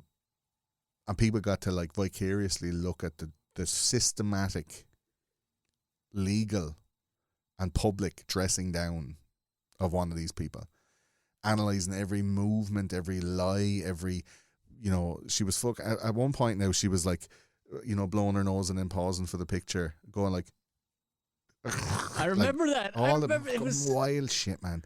She was telling lies in the stand that counteracted testimony from before. She was just a fucking the definition of a mad cunt, like the maddest cunt you could think of, you know. And your one Camille Vasquez is asking her, like, Miss Heard, that's not the question I asked. And everyone was like, whoa, like, what a fucking legend. Like, it was just the vicarious joy of seeing someone getting dressed down, you know. And of course, Johnny Depp is apparently a lovely man who was stitched up, and they went through all the evidence and they showed this whole thing. So it was like a lot of people, there was a load of different irons in the fire. A lot of people were like, we love Johnny Depp. We don't want to see him go down for something he didn't do. And a lot of people were like, oh, he should believe women and blah, blah, blah. And a lot of people sided with Amber Heard. And as the court saw, she was full of shit on many different levels in many different ways, and ended up having to pay Johnny Depp like $10 million, I think the judgment was for defamation, because he lost the job on a bunch of movies and his reputation was fucked and the whole world was like, Johnny Depp's a wife beater and whatever. But they were showing videos of like, the drama was so delicious, man. Like, I was watching it, you know, through TikTok and through these other, like, through Instagram. Yeah, that's where I picked it up. I mean, some people seem to watch live on YouTube kind of thing, but I was just picking it up on TikTok and Instagram and stuff like that. They were just showing snippets. I got unnaturally interested in it, to be honest, and watching Amber Heard like fall apart and forget her lies from like 6 or 8 months beforehand and stuff like that. Like, it was really like, yeah, bitch, you want to be a good liar, you got to have a good memory, you know. And she got really embarrassed. We were showing pictures of her, like, she just went mental one night and like shat in the bed and then tried to blame Johnny Depp. I was like, what is this? Like, Always Sunny and you're Danny DeVito? Like, what the fuck is going on here, you know? And she was videoing Johnny Depp and leaking shit to TMZ and going, look at what a wife beater he is. And they were then able to, because it was admitted as evidence, able to go in and find like the 2 or 3 minutes that she'd cut off the front of that video where she was fucking provoking him loads and played all that live. So I think it was maybe like a show trial where Johnny Depp got to put all the evidence out in public, which is why it was held in Virginia, to really like go, whether win or lose, the real stuff will be out in the public so that he'd be able to go back to work again. But what happened was that the whole world got to see what a fucking mad cunt Amber Heard is, and we're able to liken her to somebody in their lives and go, well, the cunt in my life is never going to face justice, because like they're just a general office cunt who's going around the place thinking they're the fucking king shit of fuck mountain. But I can watch Amber Heard like crash and burn and really get like properly legally and publicly spanked on the whole. And she ended up doing mad shit like this, like roaring and crying and doing all these like and then I saw a few of them, like, and it was like, I knew you were a shite actor, but Jesus, that's fucking rough. Sickening shit, like, it's real, you know. And Johnny Depp fucking laughing, but people got so deeply involved in it emotionally because they've either gone through it, or they know someone that's gone through it, or they know someone on either side of that argument, or, you know, it was a real human story. Now, if you're a conspiracy person, you might think, why have it then? Why make it so public? Why, you know, boost the algorithms to make it be on everybody's For You page? Because what was going on at the same time was the Ghislaine Maxwell trial, and nobody was allowed to see fucking images of that because it wasn't in that type of a court. Lists of people that were involved are not allowed to be given out, and I think everyone was really enamoured with Amber Heard too much to worry about Ghislaine Maxwell. I mean, I get it, but like, it's probably one of the most important court cases of our generation. And she's alive and she's in the jail somewhere, but there's no proof of life. No one's seen her, you know. And we're all worried about fucking Amber Heard's pugs, like, and shitting in the bed. Yeah. So, what do you do? Yeah, I don't think Ghislaine is going to be doing hard time for a long time. She's not breaking rocks, like. No. And even if she gets to a certain point, she could be left with I lent a very stiff toilet roll left in our cell. Very strong, sturdy, 8-ply, not even 3-ply, like 8-ply. The shit, tensile strength would be up there with fucking cable. Yeah, you like, see a golden Labrador coming out, and it's like, we have one suspect, like something like that. Some Andrex looking assassins, man. Yeah, it was a weird time. That June was a weird time for that case, like, you know. That was the thing. This is why I brought you on, to explain as to why in the fuck it was popping up my timeline so often. Because it wasn't that I was the sort of person that TikTok would be going after algorithm wise, but there'll be a documentary on it. I guarantee you. Like people can watch back over that and how, you know, it's a masterclass in like personality disorders. You know. Holy sweet Jesus Christ! Well, yeah, fucking hell, shitting. Let's talk about shit in the bed. Jesus Christ. Anyway, June was one thing. I need proper info on July. Proper info, because I don't fully understand. Was it the heat? Was it the solar fuck? Was it laser? The Georgia Guidestones? Yeah, do you remember?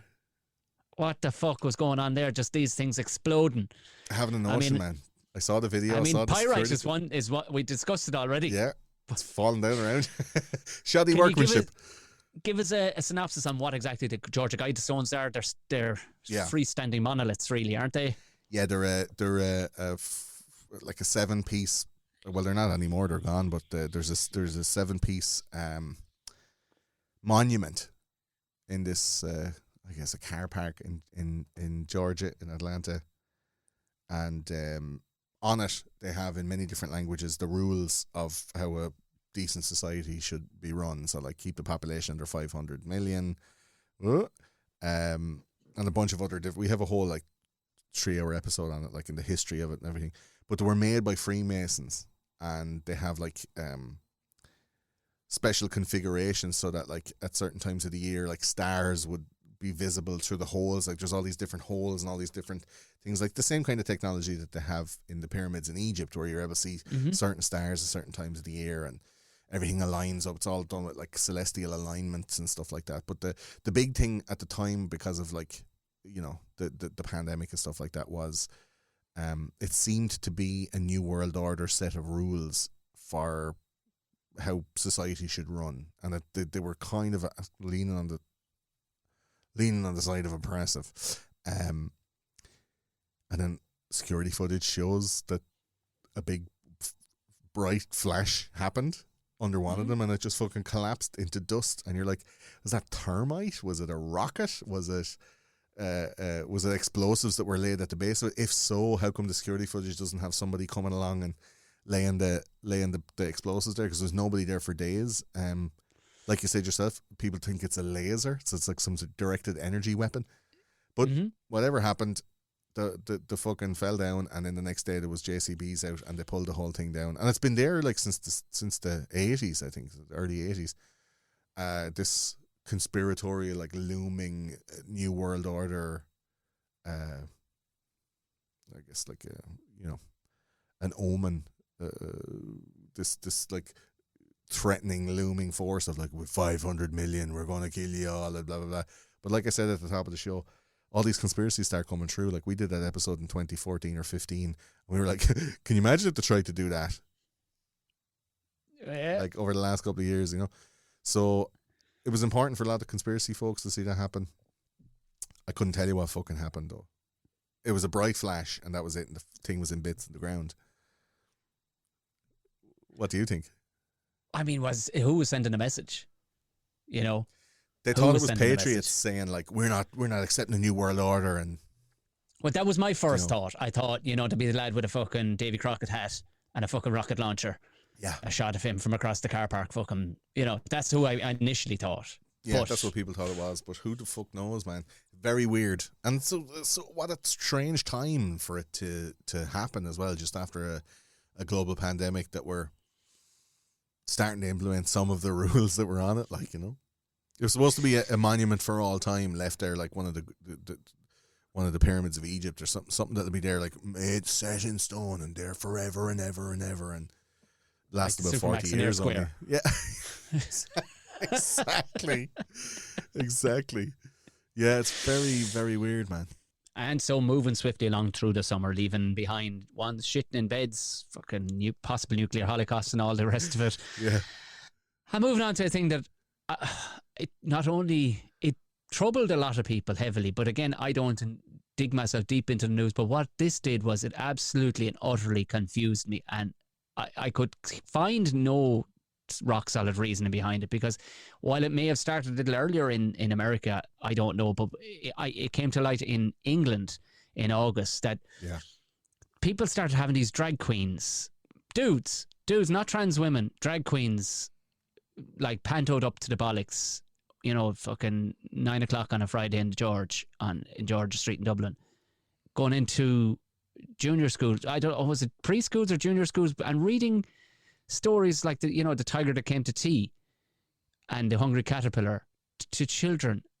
I mean, why? What in the name of all? Were they that devoid of distraction techniques for the mad shit that was going on everywhere else that they just went, what about drag queens? What are drag queens doing? This outrage factory, how much can we get out of it? Like, yeah, I thought it was awful weird myself. Now you're in this kind of country, you're bordering on the cancellation edge, knife edge, when you start commenting and criticizing stuff like this, you know.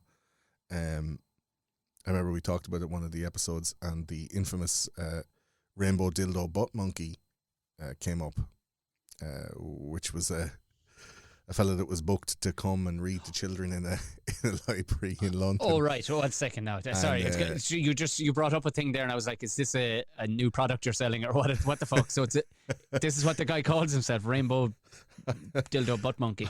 I didn't have the picture ready to throw up on the thing, so I have to look it up. Oh Christ! Now you're fucking ruining the size of that. Mickey. Is he British, American? Is he's not Irish? You see? No, he's not. English. Rainbow dildo. Okay, because they normally go for like dreadful puns, don't they? Like here he is now. No, I had to. Right, there it is. Okay, this lad. But that's not a drag queen, like. No, do you know what I mean? This lad turned up to a library to read a few stories. That's him there now. Okay, so for the audio listeners, it's a badly made monkey suit this dude is wearing. Full arse. Covered full arse hanging out, and a big rubber cock sticking out from where his cock is. Yeah, rainbow dildo butt monkey. What are you going to do? Do you know, like, that's not obviously on par with what we have there, which is, a drag queen. And look drag queens are fine. I mean, we sound like two very conservative old men now. We're like, there's nothing wrong with it. No, it's to their own. No, keep your own to your own self, and you can do what you like. No, and don't involve me, and don't involve the children, and that's it. No, but like, I don't personally see, and being the father of a child, and you yourself being a daddy, I wouldn't see the value in exposing my children to that in a supposedly educational environment. The reason behind it, they say, is to be able to get people to be inclusive and to be, get the children to be thinking on that kind of level where they're accepting of all lifestyles. And you know what? It's grand. We don't want bigoted children. Small racist children are the worst types of racists because they don't have any other social conventions. They truly are the truest racists of all, right? Yeah, it's very hard to it's find. on the surface. There's no maligned fucking reasoning behind it. They're racist where they need to be racist. Exactly. They don't see colour. They just see, they're my stickle bricks. Get the fuck away. I'm here. Do you know? But this Imran, is the thing, like what age? Leave down the Marla. They're mine. Do you know? It's very hard to find a racist child, but when you get them, they are very racist. Do you know? And it's they are. They're very racist. But they're learning off the parents, and it's this whole thing. I don't know, Tom, about having drag queens reading to kids to educate them on diversity. Yeah, like, I mean, if you really want to, like, realistically, it's the teachers you should probably be sitting down with if you want to teach diversity. A kid is just going to see Okay, so that's a dude in dress up. But they All don't right. even know that it's a dude. They just think that it's a colourful, flamboyant woman with a deep voice. Because when they look, like, what are they actually seeing? Like, what's going into their eyeballs? It's like What? I mean, ostensibly a woman's outward appearance. Do they know the history of drag? Do they know the connotations, the sexually explicit or, sexually salacious or lascivious, connotations behind drag? Do they know what drag even means? Do they know like about lip sync culture and about when they're doing that? What's that? That they do?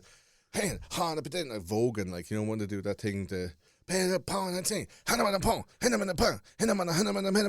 slut dropping and doing all these death drops and all that stuff. Did you ever see that? But it's the They're oddity doing the of Vogue and stuff. Like they can do that, and there's a But whole to- culture behind it and everything. But like, to is that for kids? introduce. It's not like it's almost pointless. I mean, I don't see. Yeah, okay. It's a forced thing that I don't really see the point of. But also, especially like to bring it close to home, and they started doing it in Ireland, and they had it all left versus right, as they do with every fucking thing. Fuck me, they made Teslas fucking political. Well, there was protests and stuff in Reading, and there was protests in Ireland and stuff as well. Like, so that they didn't want this. The people, the fathers and mothers of the children, some of the children that were in the library didn't want it. So they had these protests, and there was counter protests, and the police had to come and look at if there's a bunch of people and they're saying, I don't want this around my kids. Like, if there's a primary school teacher and the primary school teacher's like, I want to show these very young children the horrors of the Holocaust so they truly understand History, and the parents go, can you wait until they're like 14 or 15? No, they need to know it now. But he's only 4. Yes, it's the same thing. It's the same thing. These things are understandable. Now, obviously, you're back to this old conservative argument of, if you let the gays marry, the next thing there'll be paedophiles everywhere, father. And it's a false equivalency. Of course, and we're not talking about that. But the argument is being made that if you allow essentially like a man in drag or a man in a dress, like the evil term, this is all cancelable shit. Like, it's so annoying that you can't even talk about it. If you allow a man in a dress near children, what does he want to be near children for? And what's the the blah blah blah, the sexualization of the dance, and it's escalated since, like, in America, it started off with kids being read to in the library, and then you had guys like this. Desmond is amazing, and you have like drag kids. So the kids are getting into it. There's a very famous video. Your listeners now aren't able to see this picture, but there's drag children. I've even seen like special needs drag people with Down syndrome that are dressed up in drag, and it's kind of getting to this level where people are starting to go like, what's the end goal here, And I don't know, man. I sound like I really hate this stuff by criticizing it even a small bit, but I'm going like, why? Why is it needed to? Why with such small That's all children? I'm asking. Like, That's all you're asking. Is what is the point of it? Because it sounded like a very loose term when I heard it. It was like, oh, well, it's to teach diversity. It was like, okay, but why not just teach diversity? And here's the thing. There's almost no drag queens. There are more fucking polar bears in Ireland than there are fucking drag queens. Yeah. At what point is a kid going to fucking run across a drag queen when it's, 9 or 10 and go, I don't understand this. Why didn't somebody show me this in a library when I was 4? I'm traumatized now for not knowing what drag queens are.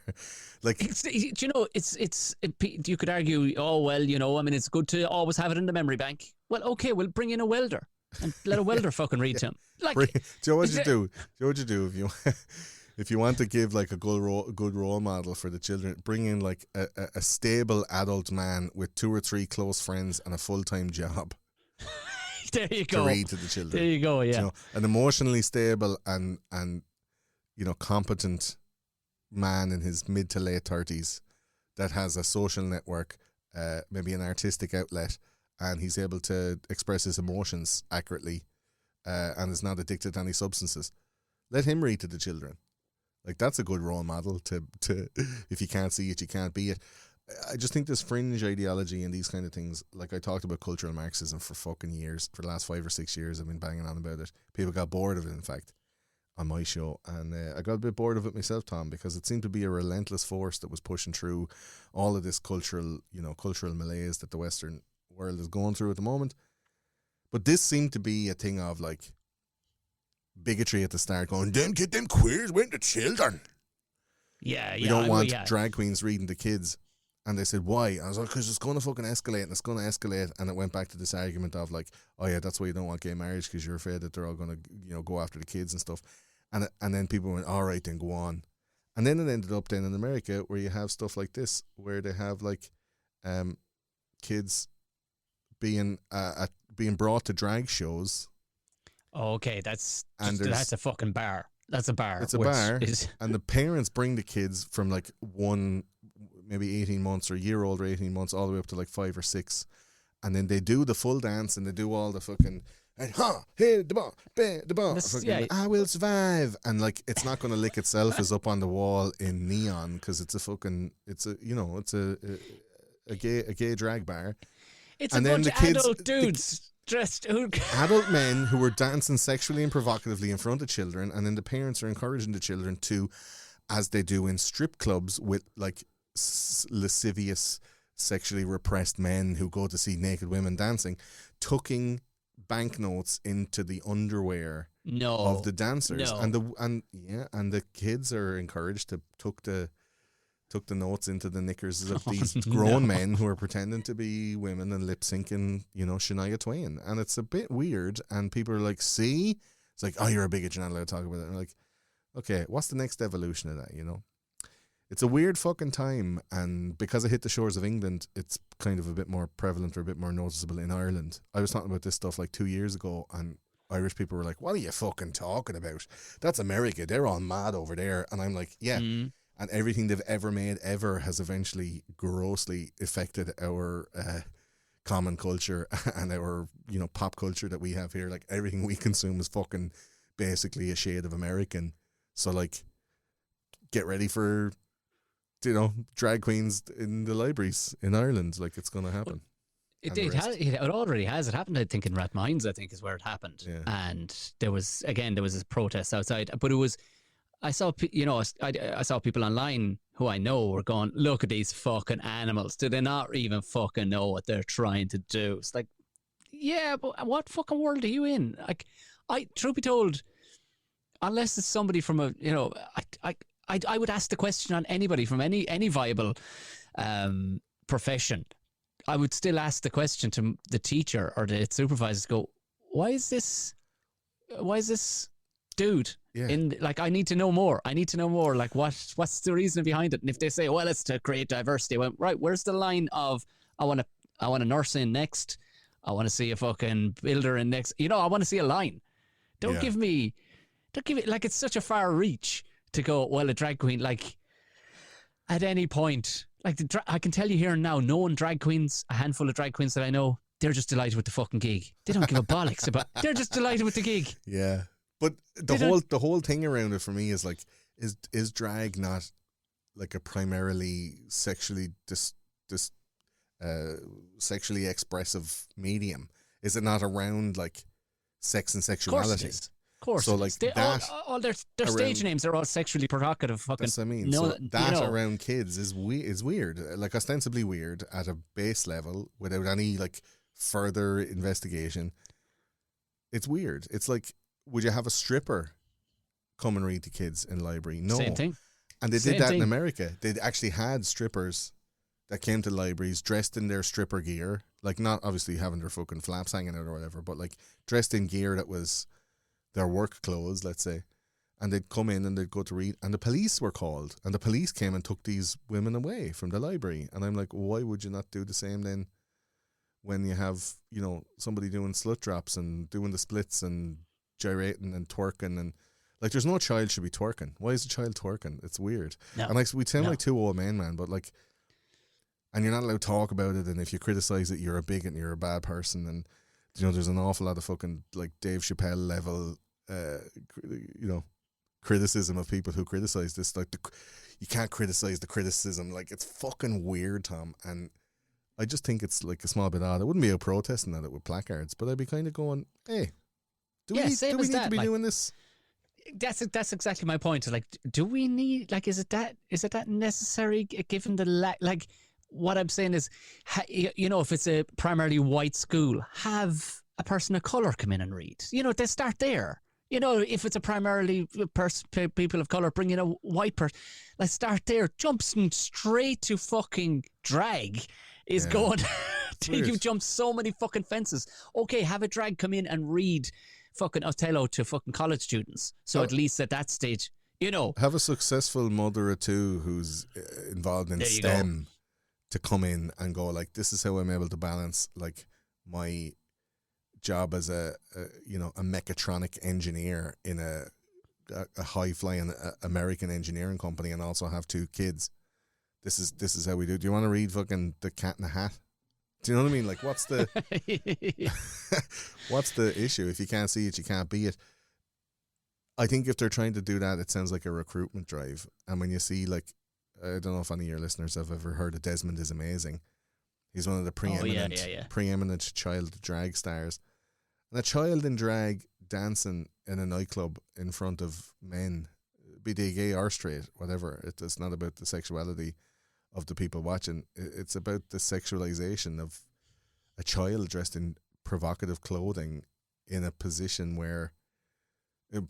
like originally designed for, I don't know, sexual titillation from men to other men who are of the same sexuality. Like it's not a place for kids, man. Like, the children have to leave the pub at 9 o'clock. Can you imagine allowing me into the fucking library to read to the kids about and put everything like, okay, I will not have green eggs and ham. I will not have it, Sam. I am. Do you know what? Green eggs, man. Do you know why there's green eggs? Because the lads in India are using the antibiotics of last resort, and they're making all the chickens. That's going into the bloodstream, and you're all going to get a disease that's going to destroy us all. Anyway, do you know?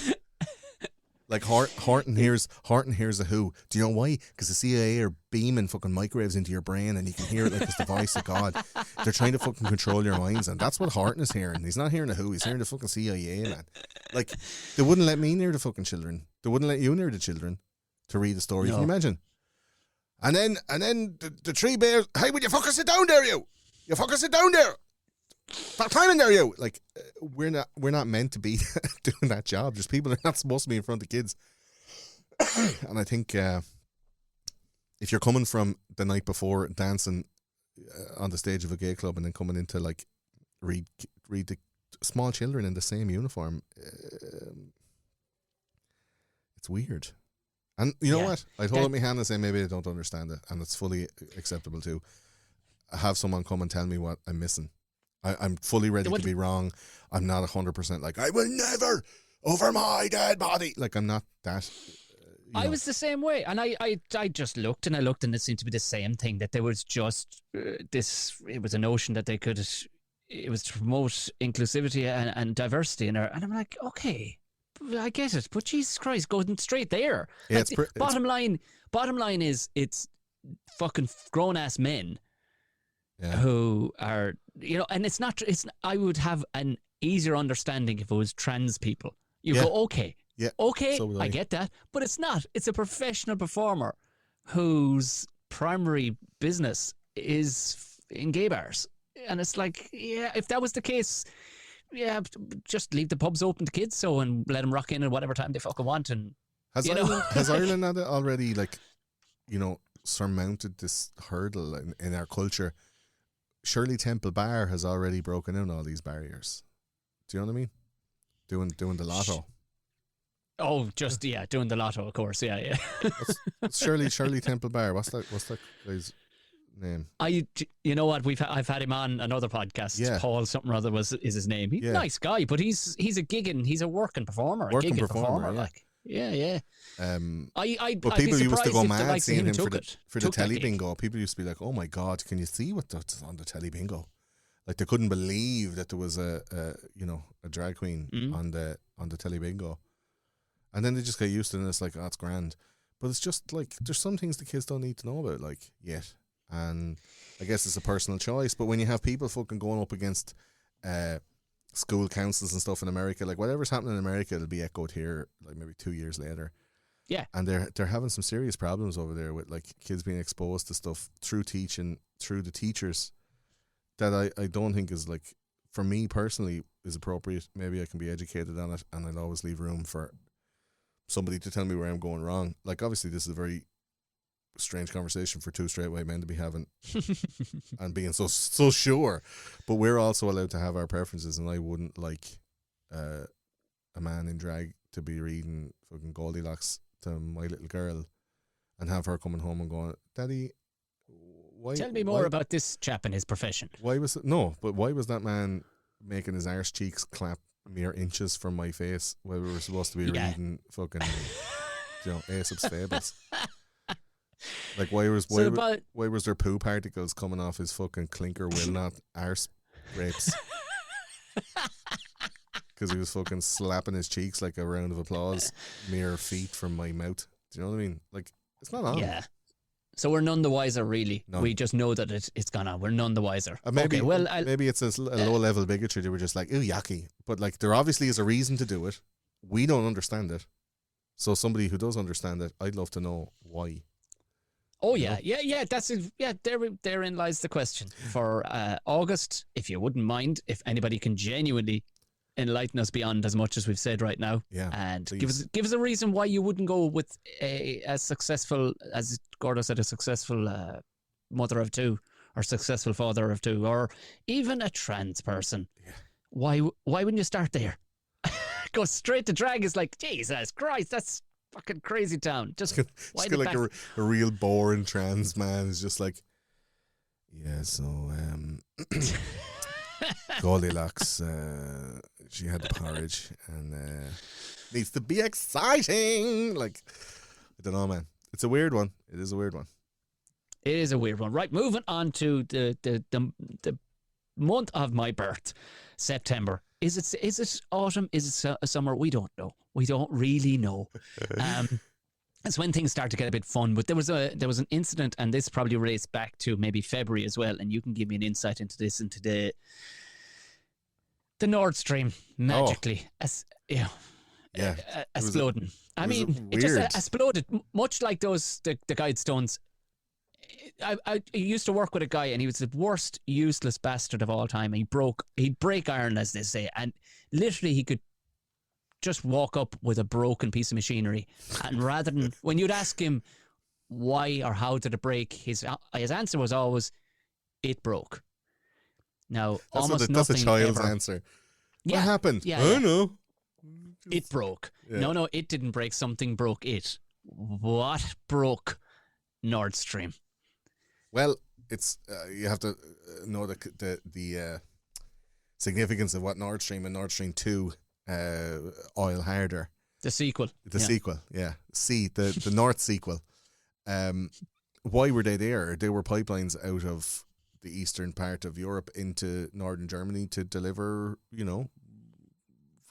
fossil fuels to be sold and burnt in houses in Europe and businesses in Europe.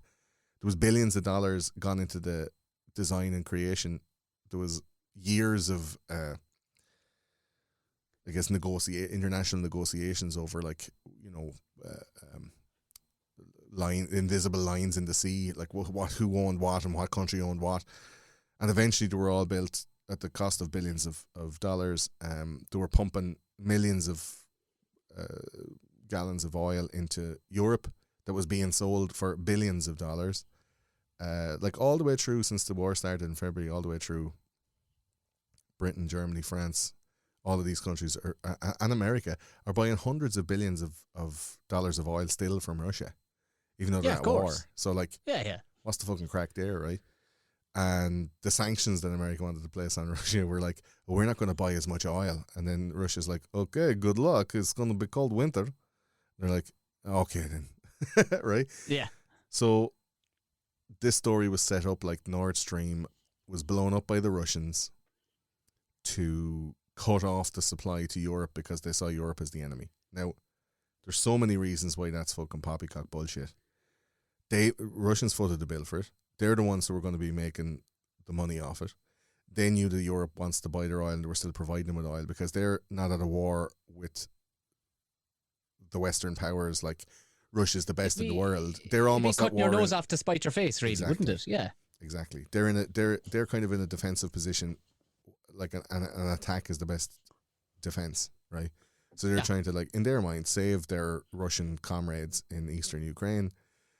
There's already the pipeline down Crimea and all this kind of stuff. So there's oil flying out from Russia into Europe. This Nord Stream pipeline was a big thoroughfare for that oil, and it fucking blew up. In the middle of the sea, wasn't it? In the middle of the sea, under the sea, blew up. For no wind, no nothing. No rhyme nor reason, right? And people were like, okay, what happened? Right, there was Russian submarines and blah, blah, blah all around. There was also American submarines. There was also British naval forces there, right? There was people running and as always happens with these false flag situations, there's people running a simulation. What happens if somebody did try to blow up the pipeline? And lo and behold, right in the middle of the simulation, the actual pipeline actually blows up. So basically they're just cutting off their supply.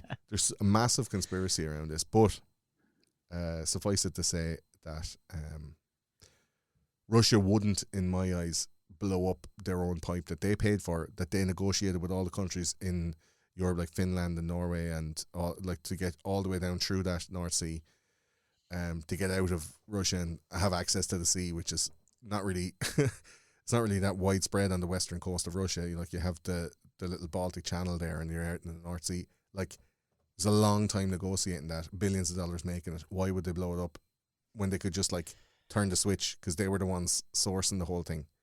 So they were putting the oil into the pipe. So instead of just turning off the supply, they decided to blow it up. That's a bit fucking stupid, isn't it? And what end of the reasoning would you figure that we'll call them the Allies, as they love to paint themselves, the British or Americans, are they blowing it up to go, hey, they're fucking blowing it up on us, lads? Like, is it? Yeah, false flag to make Russia look like bad cunts for blowing up the pipe and not giving oil to the Europeans, so that when we're all freezing here in the winter time, they were like, well, you wouldn't be as freezing if Russia were able to give you the oil. But also, if you notice, at that time at the start of September, that was when all the oil, petrol, and heating oil and kerosene and all those oil products, like the prices of those all shot up, so much so that they almost doubled in price in Ireland, and then there was concessions made by the Irish government to take 20% of the tax off the price of the oil to bring it down to like a purchasable level, and that bump in oil prices bumped up the cost of living in all, like, essentially Nord Stream was like the match to the tinderbox of the current inflation that we're all living with, and it's only like 3.5 months ago, but we're all feeling the pinch. Like, that Nord Stream was the start of that price hike. Well, amazingly, and I mean, I'd love an energy engineer on here to explain to me how Nord Stream affected the fucking wind power hikes here in Ireland as well. Because apparently wind got fierce fucking expensive as well, Gordo. It's fucking awful pricey stuff. That cold Russian wind coming in is fresh. It's fucking weird, Tom. I tell you, man. Like, but it's all it's all part of a plan. It's all planned to put the squeeze on us so what? We'll go running under the apron when it's opened. Yeah, that's the idea. It was going to have to come. These price hikes were going to have to come sometime. This inflation was looming. Like 85% of all money in the whole world was printed in 2020 and 2021. Oh, Jesus Christ! Yeah, they Jesus Christ. They quintupled the amount of money on the planet in 2 years. You know, like, it's a serious amount of. Oh, that makes sense. Extra money. We need more money. Print it. Yeah. But then to get rid of it all again, to put the shit back in the horse is quite hard. So they have to do stuff like this. And it's a boom-bust economy. It's the same fiat currency economy that we've seen happen in 2008, happened in 2001, happened in 1995, happened in 1988. Like, this shit happens. And what are you going to do? The next thing is going to be, like, after 2 years of kind of downturn, it's going to be the greatest period of economic, advancement. Yeah, the fucking tigers, like, get ready to fucking come back, like, to be a new Celtic Tiger in 2025, and we'll all be around in electric cars that are mandatory and all this kind of. It's the paving the way for the new world order. That's what they say. Our Minister for Environment, who, I mean, I would urge anybody from outside of Ireland to just go Google Eamon Ryan. He is up there with Like he makes Joe Biden look sharp these days. He comes out with that kind of shit. The guy drives a 2.7 liter fucking Mercedes van into the city with his bike in the back of it, parks it up in the Brown Thomas car park, takes out the bike, and for optics cycles around the city with his helmet on and his suit and his pedal clips on. He leaves the car running in the car van. park as well. Yeah, leaves the Sprinter van taking over in the fucking car park. I said, why you wouldn't want to go back in cold? You know, he's this guy's. You know, so yeah. But he has vowed that he will have 1 in 5 cars off Irish roads within 5 years. So yeah, that's with the ice from last week. The 1 in 5 cars. I mean, he's made he's made no plans for public transport. This is the guy. I mean, this is coming. These are the kind of people that are at the top of governments. This guy came out with an amazing line a couple of years ago that maybe villages in Ireland could share a car, just the one between a village, and So these are the kind of people that are making decisions environmentally and fucking energy usage and whatnot. But I mean, we're going to find. Don't have a clue what it's like to be a real person. I feel no. Nor do they care, because if your starting salary is 200 grand a year and all the kickbacks you get after that, then it'll be fine.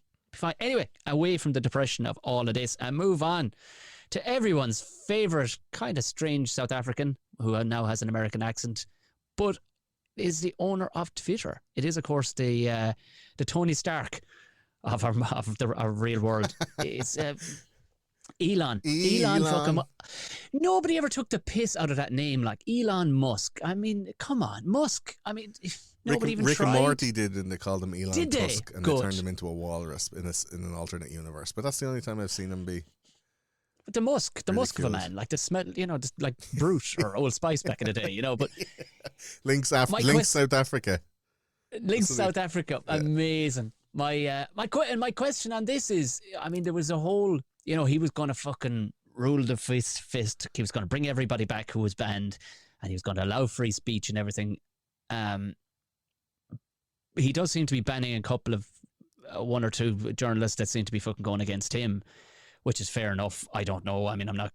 But he's a fucking businessman. There's specifics within that.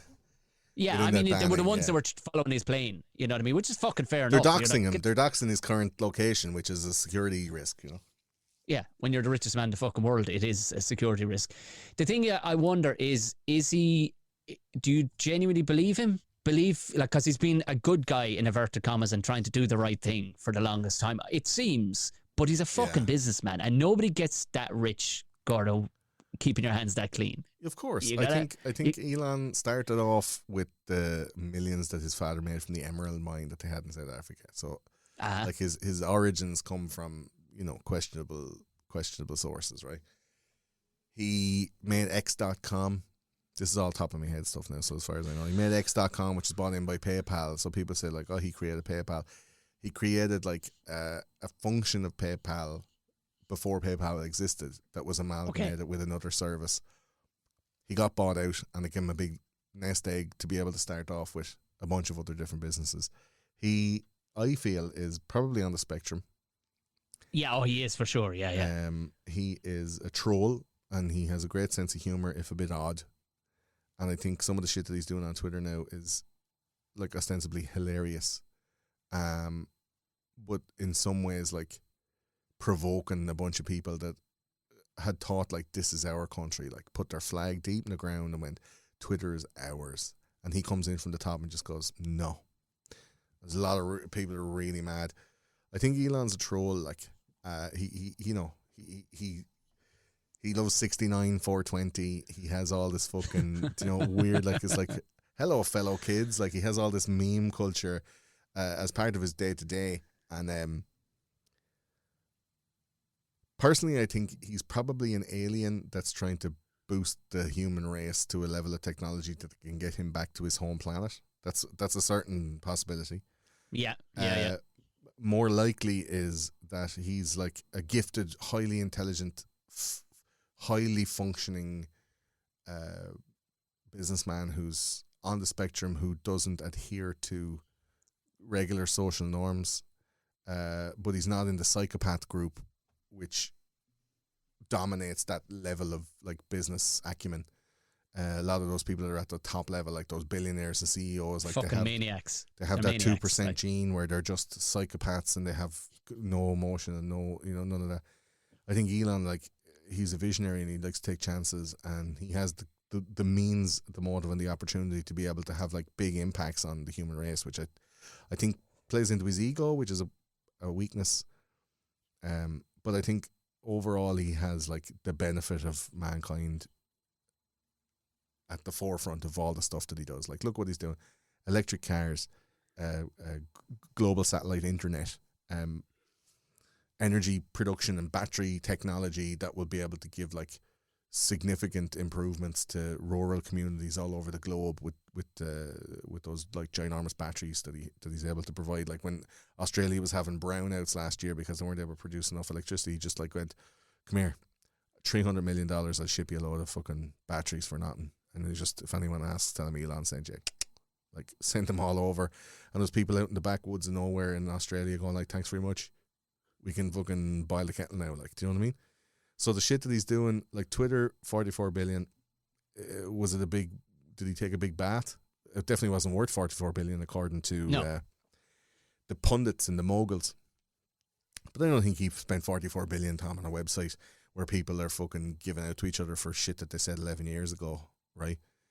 Which is what Twitter had turned into. I think he is buying it because it's the largest active neural net, like manual neural network of thoughts, of trending topics, of information. Like, imagine what it's like for an engineer to be able to look into the database of a global conversation in multiple languages and be able to like measure at a drop of information hits that clear water exactly where the ripples go and how popular, to be able to test defenses. It's the true hive mind right now, isn't it? Absolutely is. It's a manual neural link, and he's in the technology of putting fucking chips in everyone's brain. So like, of course it's a database because he has contacts to everybody on the planet. Well, and everybody who's on Twitter at least. I mean, he's not going to be in the fucking, "Hey, did you go on Twitter? What did you say on Twitter yesterday?" Like, it's not, you can't, it's not exactly every motherfucker. Like, there's lads in the Amazon rainforest with their dicks tied up to their bellies with a green string so that it doesn't catch in the brambles. Yeah, they're not hoping for the blue tick. They're not hoping for the blue tick. They're not on Twitter verified. But I think the people that are on it, including like the news journalists and stuff that were criticizing him and that were talking shit about,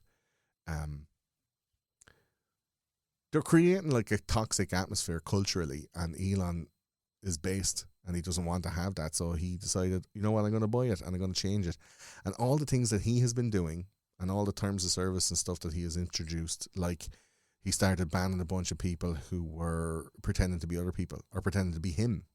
And the mainstream media news were going, "Look at Elon's fragile ego. If someone puts up a tweet pretending to be him, that he can't handle it, so he bans everybody." It's like, no. You can't have people on Twitter pretending to be other people without irony and then putting up stuff and saying, "Hey, look at, I'm a fucking paedophile, or I'm a rapist," or whatever. And everyone looks at that and goes, "Oh my God, did you see what fucking, I don't know, Jason Momoa said the other day on Twitter?" Like, he said he fucking loves little girls or something like that. You can't fucking do that, right? And you've never been able to do that. That was a heavily enforced rule. But then when Elon took the reins, it was a stick to bait him with. So he was like, "No, you can't do that shit." And because it was a rule that was imposed on both left and right equally, but mostly the left because they were the ones that were testing the fences and trying to shit test them, he banned a bunch of them and they were like, "Oh, I hate these rules that are applied to me." Ugh. Yeah. That's what I saw from it. It was like, hold on, what? Like, it was a haven for the left to say whatever the fuck they wanted, to ban conservatives, to ban people who they disagreed with, and it was provably run by a bunch of like radical leftists in the offices. And he reduced the workforce from 7,500 down to about 150 at one point, and Twitter was still able to run perfectly fine. And you're wondering, where did those fucking 7,200 and odd people go to work every day. What were them cunts doing all day? The fuck acting they must have been doing, going in the door every day at work. It's Jesus Christ. I saw that he was able to. Well, the firing. Like, he'll obviously have to pay off contracts and stuff like that, but the firing was some of the funniest shit I've ever heard. Yeah, like, people open up their MacBooks and they just don't work. They're like, what? They're remotely. No, but deleted he it. actually did. He did like he had like Donald Trump going, "Hey Jerry, you're fucking fired." Like, he actually had these amazing AIs popping up, like Arnold Schwarzenegger telling people, "Stay home, you don't work for Twitter anymore." He just found it hilarious to just go, "You're a useless bastard. Well, Stay at home." I remember a couple of years ago when a bunch of I think there were workers, factory workers anyway, and they were all laid off, you know. And there was this whole thing where like the technocracy, the technocrats, all these like, you know, Palo Alto, fucking San Francisco tech people, they were all putting up this thing going like, "Oh, boo-hoo, you lost your job in primary industry manufacturing. Learn to code." And this whole thing of learn to code Oh, I remember that. Learn to code shit. Yeah. So they were telling like blue collar workers to fucking learn to code, like, and you get a job, like you were in a dying industry and you never educated yourself and blah blah blah, and learn to code. And then when a bunch of people started getting fired from these, maybe 2 years ago, a bunch of people started getting fired from these Silicon Valley jobs, you know, and everybody was kind of like learn to plumb or like learn to weld, and they were getting banned for saying that, learn to weld and learn to plumb. They were getting banned from Twitter because they're like, yeah, you're taking advantage of a certain situation. These people are vulnerable and you can't be saying that. Like, that's almost like a slur, like you're making fun of them losing their job, and you're adversely affecting their mental health. And now when all these journalists got the sack, all these people on working for Twitter all got the sack. Do you know, like, Facebook fired 11,000 people and Twitter only fired 7,000, but there was no bullshit about Facebook's firing. Amazon, I think, fired 10,000. eBay fired like 4,000. There was thousands and thousands and thousands of people all the same week. But Elon got the most of the press for being a bad cunt to fire a lot of people. But there was downsizing necessary, obviously, because the economy is just about to tank, like. So they had to fucking get all these people off the payroll. But Elon took the brunt of all of that, you know. The criticism and all that stuff. But on Twitter, you were allowed to go tell those cunts, learn to weld, learn to plumb, learn to fucking, you know.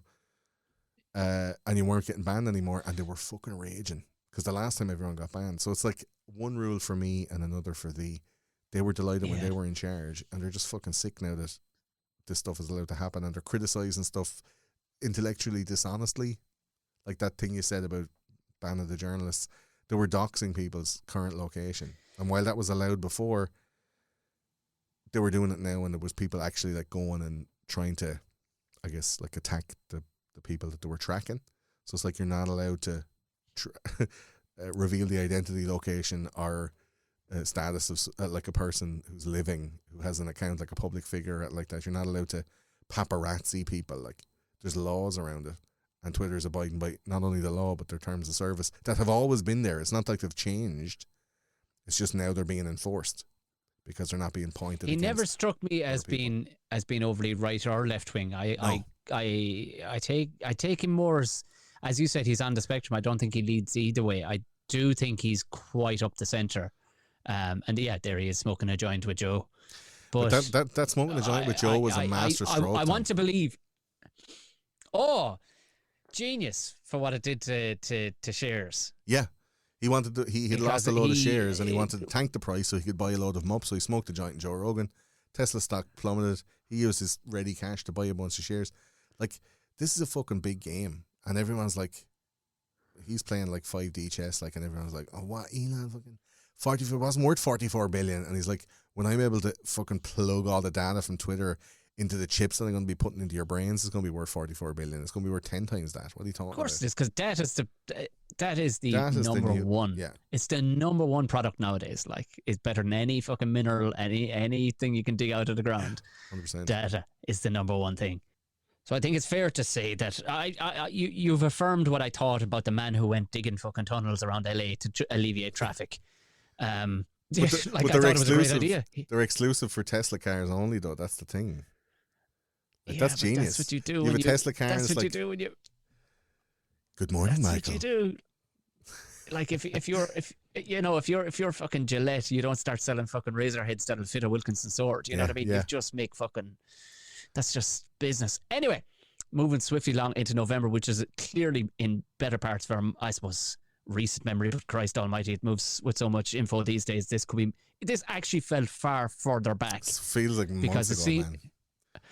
Well, in all fairness, I mean, we could be tapping into something here because it would seem that there were suggestions of Lord of Mercy on her. Lord of Mercy, before I go any further, this is no disrespect to anybody's queen, but I mean, she's such a well-known figure. We've all watched The Crown. We've all seen bits and pieces. She's been in our lives since I can remember.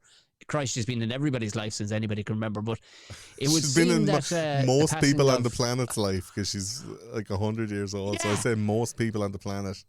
It's she seemed to be around forever, but she passed away. She passed away officially in November, but they had a hologram of her up there a month or two previous at something, and it was She was in the she was in the carriage sparked going rumours. by like this, and it was like a telly screen up against the Yeah. window. Yeah, I think she was dead for I would have months, loved if it man. was like Johnny. That's what I'm thinking. I think That's she was what I'm dead for thinking. months. And They you deep know, faked, you can see why you would. the speech and all that stuff, the Jubilee speech and all. I think she was dead for ages. I was always a tad disappointed that they didn't actually we had the AI hologram of her giving the speech. I love the notion of her inside in the carriage. You know, remember that the Johnny taxi? Do you remember in the Total Recall? Yeah. Benny, Just you lied to me, Benny. you make me wish I had three hands. Come on, man, I'm one of you.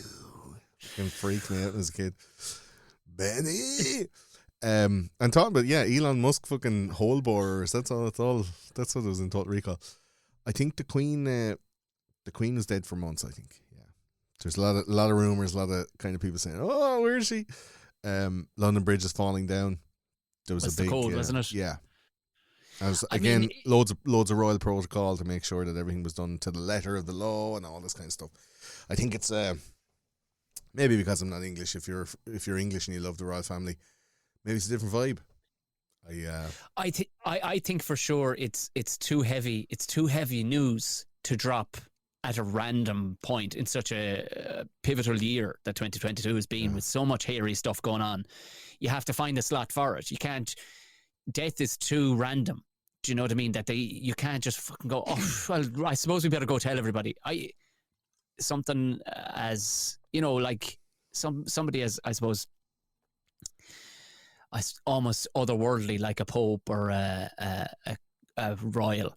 You could fake their death. You know what I mean? All you need from them is wavy wavies. That's all you need from them is wavy wavies. Most of the time. And with the great AI now, Jesus, like, you could create whatever the fuck you want. I mean, I saw you looking like a Viking fucking lord the other day. Like, you deep fake a motherfucker into anything, yeah. I think it was hilarious that the conspiracy theories that were cropping up around when she wasn't showing up for months and months, and we're like, oh, she's dead, She came out and did a speech, and people were like, yeah, it's totally deep fake. And then Liz Truss became the Prime Minister, and she went in and she shook hands with her once, and in 2 days she was dead. And Liz Truss is like famously anti-royal. So I was like, that's hilarious, the amount of shit that they could come out with. There was also a lot of sentiment around, why are we mourning a colonizer? The amount of terrible things that England have done over the last 100 years since she's been alive and blah, blah, blah. And then there was a lot of people who were kind of sympathizing with her and saying, well, she worked as a mechanic during the war. She was, her humanitarian works were pretty well respected, apart from that whole Argentina thing. Like she's obviously not the. I'm not talking about the World Cup. Hey, Evita, shut up, Evita. Yeah. This is not. Don't cry for me. But it just seemed to.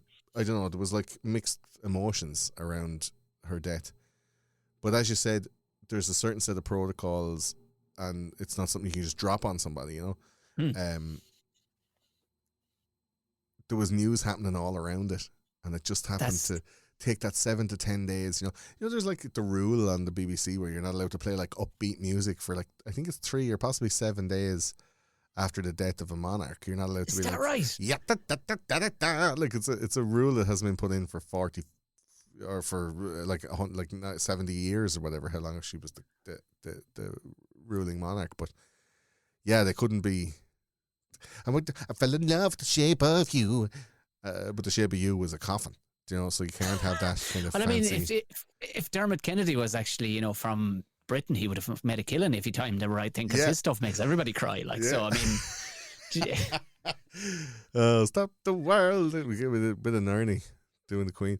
Yeah, it seems like there was an awful lot of protocol around it and people queuing around the block. Like, did you see the fucking queues, man? Like, I thought it was bonkers. People queuing for 24 hours just to walk by the box and be like, "How are you, Liz?" And then off you go back to like taking time off your job, like to go and do that. And then this whole big scandal around Philip Schofield and Holly Willoughby, that they got to quote unquote skip the queue so that they could get back to be on telly in time or whatever. Well, now I think Philip Schofield has his own worries. He does, doesn't he? Yeah, he's his own worries He's now at the more minute, doesn't fucking he? to be worried about than How many super injunctions can a fella fucking pull off? Like, I mean, that's him and Ryan Giggs are running the tally. I think, I don't know. It's fucking odd, man. I'd love to know what that was. To know. Your man. Yeah, by all accounts, your man ran in. He was going to tell all anyway. Yeah. But look, it'll come out eventually. It'll come out of whatever it is. It'll come out eventually. But I think that like they really kind of humanize like people like David Beckham was like, yeah, all right, yeah, I'm still in the queue, yeah, 21 hours, yeah, going to see the Queen. What? She's dead? What am I queuing for? Like, it was real, going along the queue to see who's there, and some person had queued up twice or 3 times, and they made a whole like, what are they called, like a people piece or whatever. It's like a puff piece about this old lad. He's like, oh, fuck the war. I've queued up 3 times now to pay my respects and stuff like that. And you're like, oh, they're fucking nothing for doing, like, just weird phenomenon. I mean, well, you can't really take much from the likes of Beckham. I mean, he's queuing for the optics, but he'll happy enough to take 240 million from Qatar for being their spokesman, walking around going, I just love spices. Yeah. I just love the way, you make your women, cover themselves. It's just amazing, given that, my wife was a spice girl. Yeah. Like, come on. 240 million, I'd say that shit too, to be honest with you. Yeah. Fucking 100 of that. Was it Gary Neville? One of the Nevilles. Which one was it? And everywhere. It would have been Gary Neville, I'd imagine, yeah. Everywhere he went, they were like, so what did you think about the match? And they're like, I think you took a load of money off the Qataris and you're going over there to commentate on one of their channels, and you're totally taking the soup. And he's like, yeah. I know. But that's December. We're skipping ahead. Yeah, exactly. So we're both under the. I mean, I think it's a fair, no disrespect, you know what I mean, as to our British listeners to. She seemed like a nice enough lady from what I've heard. I mean, because it's an odd job to be fucking thrust upon you anyway at a young age. It's a fucking odd job when all she wanted to do was galloping around on horses, by all accounts. She was a horsey woman. Yeah. Loved the hunt. Yeah. I mean, stayed as long as she could up in fucking Scotland. It would seem it was the conspiracy, and it was a major part of November, but the conspiracy around it was she actually dead for months previous? And I think given such, like, if it was a slow year and nothing much was cooking, nothing much was happening, I don't know, 2017 or 18, maybe you could have just let it drop when it dropped. But I think this year you only got to elbow into the fucking news when they told you. Yeah. And I think that's most likely what I have a feeling, and I'm glad. Well, I'm not. Well, it is nice to get a bit of affirmation, but yeah, it makes me feel a little more normal that at least you think the same thing. That most likely. Well, they couldn't let her die during COVID because it would have been, blamed. Oh, terrible! The optics would have been terrible. They had to wait for after that, and they needed a bit of a boost as well, a bit of we're England for the English, especially with England going into the World Cup and stuff like that. Of course, so there was a whole boost of nationalism, and especially like this, they have a stiff upper lip type of a thing where it's like coming into a cold winter, you're at the inflation is going up, like we need something to lift our spirits. And I know it's a sad thing that she dies, but everybody together, we have a new king and he's going to lead us into a new future and a new and a new, and it's not it's not fucking coincidence that this Harry and Meghan TV show No, that has yeah, got yeah, the yeah, wrong yeah, kind yeah. of the wrong kind of connotations. Like, it was made obviously pre her death, but like the comments and such, like there's nothing done by accident in that world. You know, everything is absolutely protocol up the wazoo. So like, whatever Harry and Meghan are at, it's all for a reason. They're not like Hey, rogue royalty, like, you know. I mean, there'll be no mystery as to what the next season of The Crown will be about. Like, you know yeah. what I mean? The whole thing is Netflix just know the what they're power of doing. that TV show. The whole thing. They murdered that woman to get an extra season of The Crown. Liz Truss poisoned her so they could get one more season. That's what it is, man. I Olivia, love that Liz, what's her Liz, name, wants another paycheck. That's what it was, and they poisoned her. Liz Truss is a shill for fucking Netflix. Wow. Yeah. Wow. That's what it incredible. is. You heard it here first, folks. Moving on we are still currently in, I know a ton of people are going, but what about in November? Every month I guarantee as you listen, there will be something that we completely didn't touch on. Yeah, But look, we'll be here forever and a day. You can't. Very super quick. I know you want to go super quick, bro. Can't go past November without showing this picture. Oh, I mean, I was happy to talk about the end result that we're seeing now. Very, very quickly unfold in our eyes. But of course, the new Kanye. What's going on with Kanye? The Ye as he is now. Yeah. What's going on? That man, I spoke on a podcast the other day about this, and I genuinely believe, and you can haul me over the coals on this one, that fucker's a chess player. Yeah. Every fucking move, he brought out the most disgusting looking runners that they looked like a dog fucking chewed them, and he charged people through the fucking nose from. Yeah. He brought out fucking clothes that were just ridiculous, or in a lot of cases, nothing at all. Charged ludicrous prices for white t-shirt for $900. Yeah. He started wearing polo shirts. It made every lad start wearing polo shirts all of a sudden. Like, pulled up his trousers, lads started pulling up their trousers. He's got a red MAGA hat on. People are going, oh, you're fucking mad.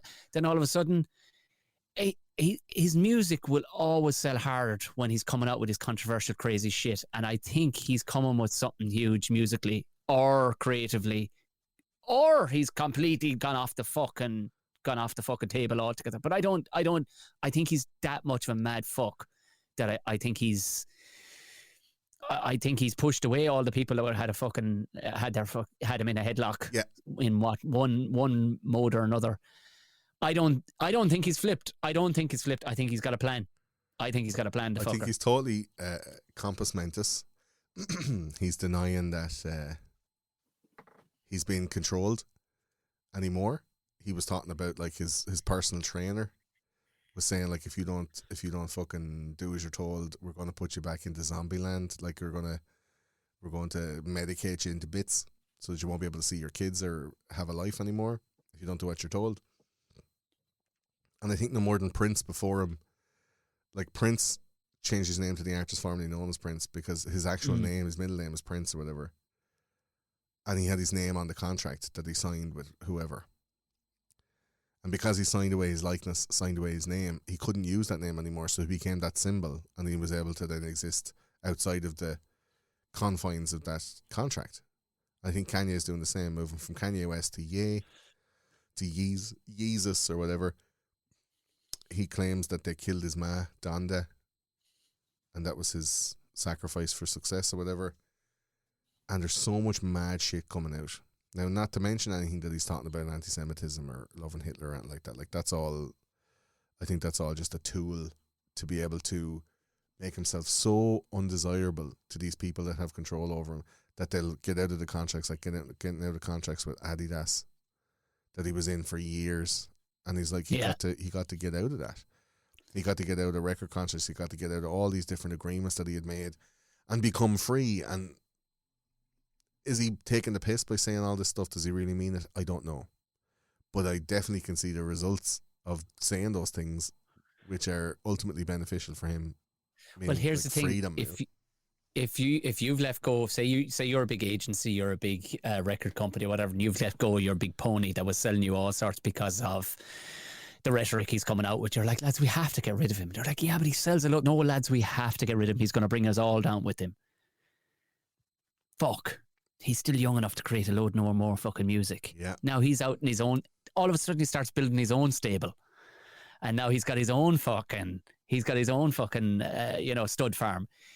Say he builds his own fucking Spotify, which is not beyond him. He's still got plenty in the fucking bank. He builds his own version and only releases his music on it. Didn't they try to do that with Tidal, him and Jay-Z?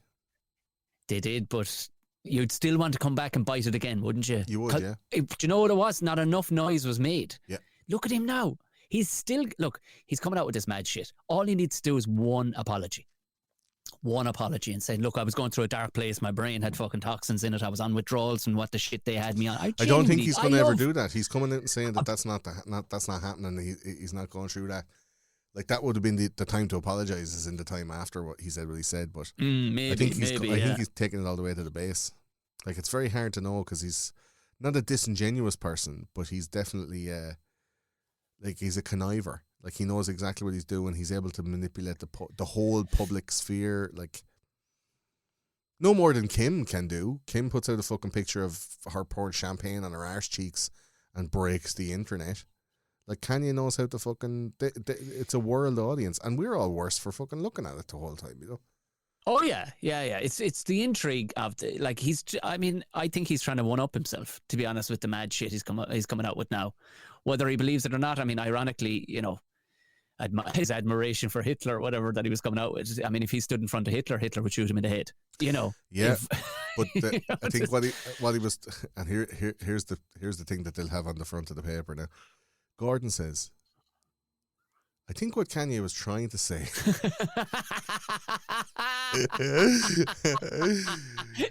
Clip that, lads. Clip that. That's... I think what he was trying to say is, like, love everybody. And he took, like, the most vilified and hated figure and said, even love him, because you're to love everybody. Like, he's mad in the Jesus buzz, like, and I'm not with him on that shit, like. But he has, like, the Sunday service. He's got very religious. He's going back to God. What does that say about the thing that he's escaping from? Is that anti-God? Like, you know, there's so many levels and so many, all this gematria and fucking satanic symbolism and all the, like, there's so much, like, you'd do a 5-hour show on Kanye alone, right? But I think he was just trying to be controversial, the court controversy, by naming the most hated figure and saying, like, he even loves him. That's how much he's willing to love. Okay. Do you know what I mean? All right. It's not like he loves what Hitler does, or he's like, yeah, he's the best lad to be teaching out the march in long boots. Do you know? I think the irony of what he's saying is that Hitler and his works are loved by society as a whole still to this day, but it's just not overt. NASA was created by Nazis that were saved during Operation Paperclip. Yeah. Right? All of these companies like Volkswagen, BMW, Mercedes, Pfizer, Bayer, like, they were all involved in the Nazi regime. Like, the lads that were given vaccines over the last 2 years were like basically the same company that were providing the Zyklon B that they put into the gas chambers. Like, you know, so like all these companies, FG Bayer, FG Farben became Bayer. Bayer bought Monsanto. Monsanto was part of that whole thing.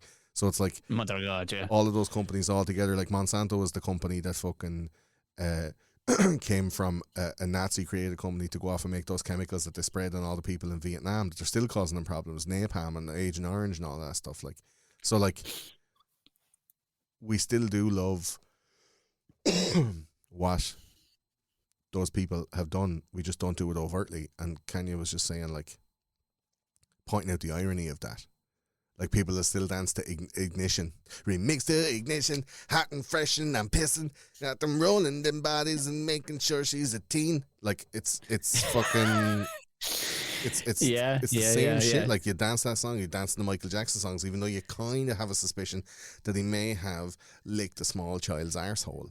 But you'll still be like, I'm bad, you fucking are, you cunt, yeah. But I don't think he did it. But people who do think, they'll still get up and dance to fucking Billie Jean with fucking 3 or 4 pints in them. they're not thinking like, oh no, I can't. I have to conscientiously object to that because blah blah blah. He was just pointing out the irony. Hugo Boss made fucking uniforms for the Nazis. Yeah, Porsche made the tanks. Fucking do you know what I mean? Mercedes Like, put all the of fucking this car under his hole. So I think that Yeah. conversation starter that Kanye come out with is something that people would react to, number one, and people who are in the mode of maybe further thinking, like yourself and myself here talking, that we'd be able to look a little bit deeper into what he's saying. And then, of course, the third option is that he was just acting the fucking cunt to see if he get a few L clicks. And that could be a very real possibility too. But I don't think, like, that he should be absolutely, deleted from history because of some shit that he's saying. And that alone might get you kicked off of certain platforms for even just going, yeah, maybe Kanye had the right idea. It's fucking weird. No, it's a weird space. Like, it'll be very interesting to see where he goes next. I mean, he's had a go at anti-Semitism and pointing out these, I suppose, difficult to point out things that like that. There is a through line from Volkswagen all the way back to Hitler. There is, whether people like it or not. If you drive a new Passat, then there is a through line all the way back, and maybe people don't want to. Yeah. I don't know what the point of what. See, my big thing is, what's the point in what he's at now at the minute? What's he up to? What's he fucking up to? You know what I mean? He's saying that we're being taken advantage of by a secret cabal, a cohort of people that he is saying is predominantly Jewish. But there's systems in place in the world we live in today that we can all feel are exploitative. And he's he's naming names when maybe he shouldn't be. He's putting the actions of one or two people on like a broader spectrum of people that are not responsible individually. And I think he's very much not able to express himself accurately. And if you're willing to give him a little bit of time, a little bit of fucking artistic license or leeway on him trying to get to his point, he's obviously has like some conditions like ADHD or something like. He does, of course, yeah. Fucking hold on to his thoughts, He's not a public speaker, practiced very well at these like very complicated, needing to be historically accurate, complicated political issues. I don't think he's not very practiced at public speaking, and yet his voice is one of the loudest and most heard of all. And I think maybe if he went away and had read a couple of books and had somebody coach him on what he's actually trying to say, they took time like to write a book or write even like a fucking blog with all the information that he's trying to get across, it might be more well taken than going on Alex Jones with a net and a bottle of Yoo-hoo and pretending to be Benjamin Netanyahu and going like, oh, like fucking acting like a crazy person. The only presumption is that he's doing it for attention. Then at that point, like it's will so he hard to understand. Will he see out 2023 carrying on like that? I mean, he's as a famous person, maybe he'd be put out in the yard. Like he's already lost half his fortune. They shut off all these banks and stuff like that. I love those memes. It was really funny where it's like Kanye came out and said that like the Jews run everything and they have the power to switch anybody off that they want to, and they have ultimate power over everybody. And everyone told him he was lying. And they proved it by turning off his bank account and cancelling all his contracts and suing him for loads. So like, that's pretty funny. Like it's pretty funny, actually, yeah. So I don't know, man. Like I'm not blaming any race of people for anything, but there are people that are acting the bollocks, and whether they be Jews or not, they don't like being called out. And the democratization of information across the internet is making it easier for people to communicate their grievances with one another at a personal level, anecdotal personal level, all the way up to a very well-researched, scientifically supported level. And the flat playing field of that information is now accessible to even like, very young children can go and read about this stuff and be educated at a level unheard of before. Whereas before you had to go and you have to pay and, doff your cap and go to the college and learn the stuff and the blah, blah, blah. Now you can stay at home. You can have a lad with a fucking, a HTC mobile phone in fucking Mumbai living in a doorway who has an internet connection off the Wi-Fi from a fucking restaurant across the road, and he's able to get the same information that a fella who's like 4 years in Trinity is able to get. So like the democratization of information, how shit transfers now is way different, and the more people that know more stuff, the harder it is to keep control of those people. That's why they used to fucking take away all our schools, and poor people had to leave school at 13 to go and work. So you lack your education, you lack your information, and if you don't have information, you can't make decisions properly. You can't at least make informed decisions. Kanye's given information from his personal experience that nobody has access to before. And because he's doing it on the internet in the day and age we live in, everybody has access to that information now. It started people asking questions that never asked questions before because it's Kanye. Like, can you imagine, like, you're living your life la-di-da, fucking, you know, rainbows and butterflies and shit, and then you hear Kanye going like, something, something, something, and you're like, what? And you start looking into it and you're like, oh my God. Like, of course, be they Jewish or not Jewish, whoever's in charge who has that nefarious plot, if it's a real thing, of course they don't want people to know or start looking up, because more people are going to start going, no, I don't like that. So, you know, get back inside your houses for another 2 years, lads. Don't be looking. I mean, but now here's the thing: this will tie over into December, because I mean, yes, I mean, we couldn't leave. I mean, the Queen and Kanye go hand in hand, really. Of course, I mean, they're just culturally as important as one another for that time in November. We'll skip it on into our final month. Of course, it is December, but I mean, it probably carries on over. I didn't mention one of his major partners was Ye's major partners that he was out in, but this is the one that troubled me quite a lot. Yeah, it was the Balenciaga teddy bear saga. Yeah. Again, I mentioned Balenciaga during a podcast that we recorded, not 3 months ago in your studio. Yes.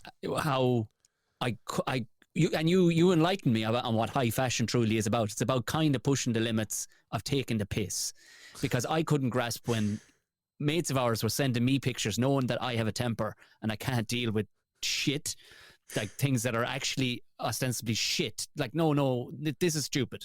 Like donkey jackets that a council worker would wear for 3,500, you know what I mean? And ludicrous things. And I genuinely thought Balenciaga for the longest time was actually one of those piss take sites where you go, whoa, a traffic cone that once saw a fucking murder. It's fucking 4,500, you know, and knobs in Japan who have endless money. I'll put that between my T-Rex head and fucking, you know, Conan the Barbarian original sword. You know, this is what I thought it was. And then it seems it's an actual fashion brand. Yeah. And it's an actual thing where they'll try and sell you a fucking sleeping bag that looks kind of like a jacket, which is utterly impractical to walk down the street in, for £3,100. And that's when you brought it to my attention. We're like, no, this is high fashion, Tom. And high fashion is kind of pulling your dick. It's messing with you to see who'll come out of the woodwork. Yeah. Same as high art, I think. Like, yeah, I mean, you could, especially a lot of the, I suppose modern art is the wrong word for it, but I remember seeing, it was essentially for all the world. I remember somebody sending on to me a couple of years ago. It was the Ukrainian flag, or a Tipperary flag, blue and gold, sold for 32 million. Huge, big thing. 32 million. That's all it was yellow at the top, red at the bottom. Or sorry, yellow at the top, blue at the bottom. That's it, painted. Nothing else to it. Yeah. Absolutely, two solid colours. 32 million is sold to a Japanese guy. And I went, fuck you. Fools and their money, you know. Fools and their money are often parted, or it should be always parted. Somebody vandalised it and they wrote Lurpak across the middle of it. That's what it was. Fucking IKEA up the middle of it. Yeah. But that high art and high fashion, it's almost like a shit test for moneyed people, you know. Yes. And, yeah. It's also aspirational, where a lot of people would put money into stuff like Jimmy Choo's shoes. You know, like Sex and the City has a lot to answer for. People paying like 900 quid for handbags at Christmas time, and you're like, you use it 4 times a year until it's out of fashion, and then, you know, you go and get your Louis Vuitton luggage set, and you'd be afraid to use it in case it gets scuffed getting taken off the plane, like, because it costs like $4,500. Like, people want to demonstrate their wealth only when they're not as wealthy as the wealthiest people, and then the wealthiest people want to look scruffy, do you know? Like Kanye brought out a whole load of those jumpers that you wouldn't paint the shed in, and the rotten falling apart runners and stuff. Balenciaga are one of those companies that are under the umbrella of a whole lot of other different companies. Like Gucci is under the same umbrella company, and so they each have their own kind of their own branding of what they're selling. The type of product or the type of style, but they're all under this like umbrella company. So like for Balenciaga to have that art in their promotional materials, and I watched there's a guy called Isaac Weishaupt who did a really good episode on all of the different imagery within Balenciaga ad campaigns and stuff like that. So there's loads of mad satanic stuff, and it could just be a style choice, Tom, like that. It's like they're just picking weird shit and they want to kind of be a bit satanic. Like, look, I have all the red lights behind me and I have a Baphomet statue and all that stuff. Like, they're all conscious choices that I'm kind of taking the piss of within the conspiracy communities. People are like, oh, Satanism and blah, blah, blah. Like, it's another thing to put a child holding a bear wearing bondage. There we go. Bondage gear. Because again, back to the fucking drag queens in the libraries, like, it's over-sexualizing the child in the promotional material. Like, what are you trying to say there? Obviously, every piece of art the artist trying to say something to the audience. Like, what does that mean? Yeah, they weren't the wrong teddies thrown in. Like, you know what I mean? Nothing was random. And no. The thing that fucked people off big time was that as soon as that was spotted, right, and it was after the Kanye thing, people were like, right, well, all these people are stopping their contracts with Kanye. Let's look into these people. Like, why are they doing that? And they found this Balenciaga campaign. One of the pictures was like a bunch of accessories, like a handbag and some other shit, on top of some papers that were on the desk. And when they zoomed in on the papers in high quality, they found that it was the transcript of a court case about a guy who was found innocent of, well, not innocent, but he was acquitted of handling and distributing child pornography. So why would you have what? The papers? How would you even have that? The typed papers of the court documents spread across like do you know how much goes into like one of those fucking photo shoots? Like tens of thousands of dollars, fucking hours and hours and hours of preparation, like all the fucking editing that needs to be done to the pictures after they've been taken, like dozens of hours, hundreds of hands that have passed through all of those decisions that were made artistically to come up with that final product and have it look like that. And when people went, that's weird, Balenciaga deleted their entire Instagram account for fear of it being trolled through for other such transgressions. But the one thing that fucked me was like, why is there the court transcript of a guy who went to fucking? I'll try and find that thing just so the audience can see it, because we've both been in photo shoots for one reason or another, whether it's ad campaigns or we're trying to promote something, like, and you'll always like I'm gone a little blurry there for one reason or another, I don't know, but maybe they're listening in. But like, I have a bear's head behind me, you know what I mean? Yeah. There's symbolism in that. There's a couple of, like, I don't know, can you read it? But it's a handbook for the recently deceased from my favorite movie. Beetlejuice. Yes, so it didn't by fucking hand. Okay, so it's an innocuous enough picture for the audio listeners. It's a fucking bag that wouldn't turn twice. It kind of looks like an Adidas stripe on the bag. And then just it looks shite, the photo shoot, but it's just some paper thrown down on it. And here we have it. And then, so if you zoom in on that, that's the, okay. Hold on now. Oh, that's not the right one. This one. So see there? Okay, the first word was sexual and then, oh God. So all of that kind of stuff. And then this young girl here wearing the shoes, the clothes, and then a bear in like definitely bondage gear. In dom gear, yeah. And it's the case Ashcroft versus Free Speech Coalition. The citations were there. I'll show you the picture. Just weird, like the act specifically prescribed computer-generated or altered depictions of minors engaged in explicit sexual contact or virtual child pornography and images of explicit sexual conduct by adults who resemble minors. So this is a ruling under free speech that basically like protected the images of children or making AI child pornography or whatever. Okay. And that was included in this photo shoot. In as you see it again there, a pretty innocuous And Yeah, like, it's like a solicitor's desk for all the world, a messy bastard but for all the fucking world.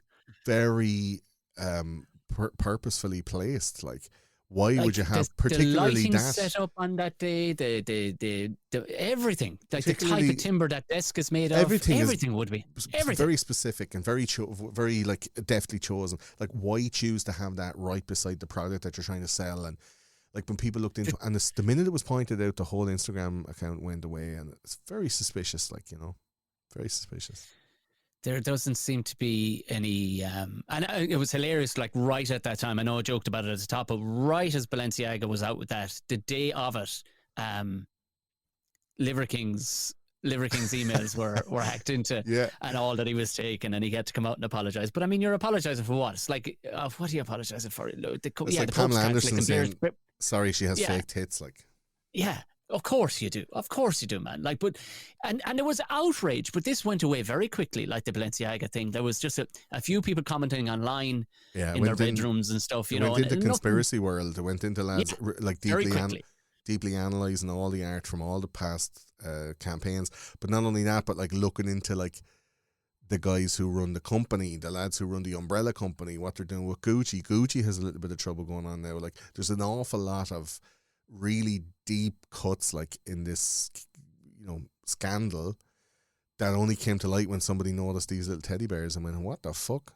Do you know, like a lot of really weird deep cut shit and a load of artwork. Like, those conspiracy guys, I saw some of the artwork. It's disgusting. It's fucking disgusting. We released a Pizzagate episode only a couple of weeks ago, and there's a lot of weird shit in that, and this stuff is all like out in plain sight, like ready to be consumed by the public in general, but they have a lot to answer for, and there's a load of other people at it too. There's loads of stuff within like movies and TV shows, like Elsa Gate on YouTube, like all of this like child exploitation stuff. And you're talking about AI is making a huge thing, like ChatGPT, which is like a text AI that's like, people aren't going to have to write articles anymore. Like, you put in a suggestion, like and it just writes you like hundreds of words, and it all makes sense. Like, it's amazing. Or this face thing that people are putting their head into this AI, and it's throwing out a load of cartoons. They're saying it's going to put artists out of business and stuff like that. Like, imagine what pornography is going to be able to do. Do you know? And if you had a terrible proclivity for that you'd be able to, like, I don't know, take a picture of somebody's child off of Instagram or Facebook, if you were that way inclined and you took a fancy to a child, and you just take their face, and then you're able to, like, I don't know, put it into an AI and superimpose it on top and be able to make like customized AI child porn. Like, that's what's happening. There was a Billie Eilish leak there last week where TikTok had a video of Billie Eilish. It was a deepfake, AI deepfake of her in sexually explicit poses that it just made. Because you don't know what's going to come out of the AI, like, but it's an amalgam of everything that humans are doing, and it just like scans through all the human stuff and then makes its own thing as an amalgam of all those things. And Billie Eilish was like, what the fuck? Take this down. TikTok left it up for a while before it was removed. But like, if they can do that with that, like, what else can they do? Do you know? Oh, Jesus Christ. It's, oh Lord. But I mean, not to get away from, I mean, AI is, I mean, that's been coming over the hill for a while. That's going to be terrifying and it'll probably end all of us. But it's in the hands of the public now is the thing. Like, we're all able to get our hands on this ChatGPT, on like Lenses, the app that I made all of my little AI avatars in. It's quite cool and very easy to do. But like, it was this like science fiction-y thing, and now it's actually like you can download it in an app on your phone and it does the thing now, you know? Weird, sad, but Balenciaga is way, way deeper. And if anyone that's listening wants to go any deeper on it, Isaac Weishaupt has a whole big thing on the company and the people who are involved and what shit they were up to before and the different campaigns. It's not just these bears, Tom, is what I'm saying. It's like, yeah, oh God, I saw some of the art. Deeper, crazy fucking story, you know. Fucking strange and would tie in if you have like I said earlier, and if you are not a member of those conspiracy guys, go over one of their late, ironically, and well, I mean, you seem to fucking hit it. Your timing seems to be very fucking good, Gordo, with these things. I wanted to release that. To be very fucking good. I wanted to release that one at Christmas because Christmas is all about the children. You know what I'm saying? So rounding off, I mean, we got to leave on a note of, I suppose, of intrigue and proper those conspiracy guys stuff. Why else would I have you on? Well, other than just we could hang out and just talk about fucking grass for 2 hours. But of course, we need to delve down into the skull, inside your skull. And I mean, we talked about him earlier, obviously Elon and all the rest of it. And I mean, ironically, at the top of the show, or was it ironically, or was it a nice little fucking just a little sprinkling just to get our brain thinking about how amazingly the CIA admission has come out about JFK. Yeah, it would seem that that Twitter, I mean, Elon he better double up on his security right now, because it would seem he's got. He's going to release a lot of Twitter files, which for the longest time, for the last couple of weeks, I thought it was going to be Twitter files on, free speech and stuff like that, and protocols that they had in place. That's what I thought he was going to release, but he's now going to be fucking releasing FBI files on election rigging. And I don't mean fucking the local mayor of a town in somewhere in fuck America, the actual election. That, I mean, is this Cambridge Analytica style shit that went on? It's more direct before, than Cambridge Analytica. Is it? Yeah, like Cambridge Analytica was basically like utilizing the systems already in place in the likes of Facebook to target ads directly at people who were on the fence by illegally harvesting their data to find like a suspected bias. So if someone was in a place of doubt, Cambridge Analytica would tell the person that wanted to sway them one way or the other. End result was Brexit. You know what I mean? Yeah, like this one over here is kind of not sure how much do you want for her email address, so you can bombard her with your side's propaganda. This was literally like the staff at Twitter communicating directly with people in the FBI, and the people in the FBI and in the DNC, the Democratic Party, communicating directly with people at Twitter going, come here, can you make the stories about Hunter Biden go away, please? Wow. Can you make any negative stories about Joe Biden or any kind of commentary about him sniffing kids' heads go away, please? And Twitter was like, yep. And they lied about it. And they said that we're not banning conservative voices. They were banning, like, shadow banning conservative politicians when they were trying to get out to their constituents. They banned the sitting president of the United States. Yes, yeah. It's fucking crazy what they got away with. And now that Elon's turned the tables and they're getting a taste of,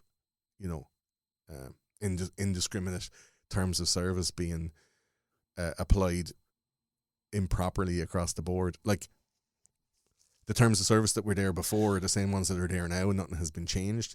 But they were only really exercised on people who were going against their agenda. Now they're being exercised on everybody, and they're like, we don't like this. And it's like, well, now you know how it feels. But the Twitter files themselves, when the first ones were released, this is the maddest thing. Fuck, I can't remember the guy's name now. But Twitter put together these Twitter files, and Elon was like, I want this to release to the public.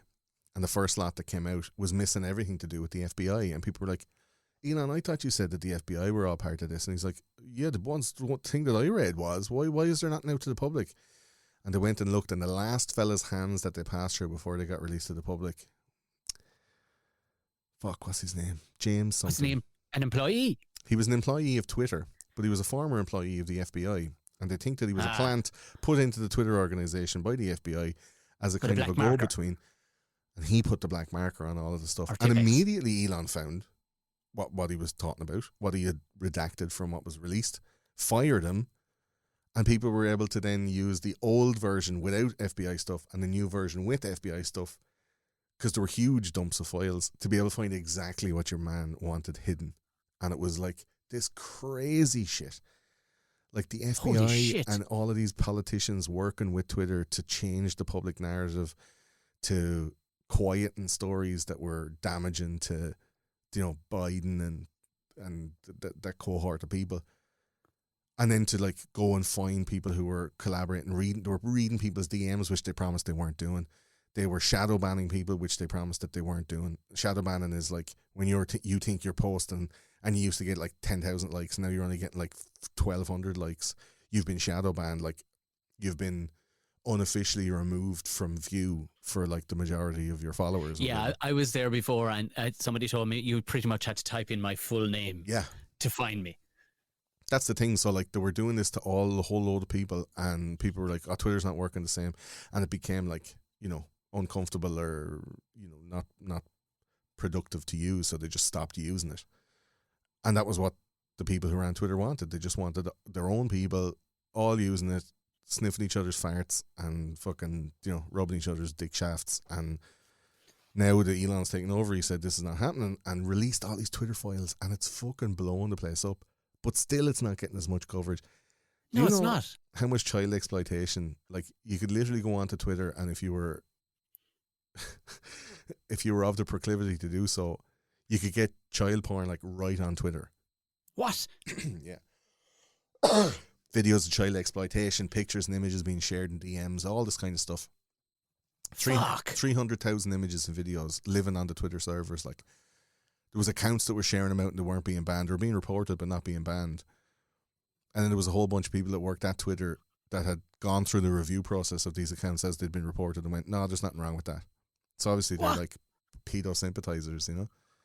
So Elon was like, no, he's banned like hundreds of thousands of accounts, like all these bots and all these things that are sharing out stuff. Mad shit, man. So much porn on Twitter and people don't realise it. Like, and then all this fucking child exploitation stuff. There's a woman called Eliza Blue, ELIZABLEU, and she's like the head campaigner for this type of thing. Like, she's coming out, she's done spaces with Elon and with other people, like the spaces, like the live chats or whatever, like the shared live chats on Twitter. And she's having these things explaining like what's going on and how it's done and how the bad stuff is disseminated around Twitter. And it's like Elon's learning and his team are removing that stuff, but it was allowed to live there for years under the old regime. And you're like, how is that allowed to have happened? And why wasn't anybody asking questions of the old regime? Like, What's the recourse now? Okay, shit, fucking filthy fucking accounts or whatever, but actually tilting an election, I mean, what would be the recourse of that, or will there be any? Like, they or be don't- like, no, we won't do it again. they don't know. Like, does that There mean won't be a fucking any. That's the problem. does that mean Biden is not the real president and the QAnon people are all fucking, we were right? Like, in a way, they kind of were right, because like election interference was the dirty word and we weren't allowed to talk about it. Like, you were getting banned off Instagram if you were talking about anything after January 6th, which became this big bad, boogeyman of political action. That it was like, this generation's 9/11. I was like, no, 9/11 is this generation's 9/11. It's not that fucking long ago. But like trying to liken January 6th to that, I think is very like pearl clutching and overzealous and histrionic. You know, they don't need to fucking make it any worse than it was. It was. Yeah, I won't go into it, but basically any coverage of that in a positive light, we're having people all banned on Twitter, but they think that the people organised by sending each other DMs, there's also like FBI DMs being sent. People who, like, there was lads like who were undercover FBI who were dealing with other undercover FBI, and both of them didn't know they were undercover, DMing each other on Twitter. Like, it's fucking crazy, man, the amount of stuff he found. And you'd pay $44 billion for that alone. But there's no way that they'd undo the election results because of this material. But there definitely should be an inquiry. There definitely should be a bunch of people publicly like held out and been like, this guy and this guy and this guy and this guy, and they'll never work in government again. But to be honest, I think they'll just be like the priests back in the day, and they'll just be moved to a different parish, different department in the government, and you'll fucking never hear from them again.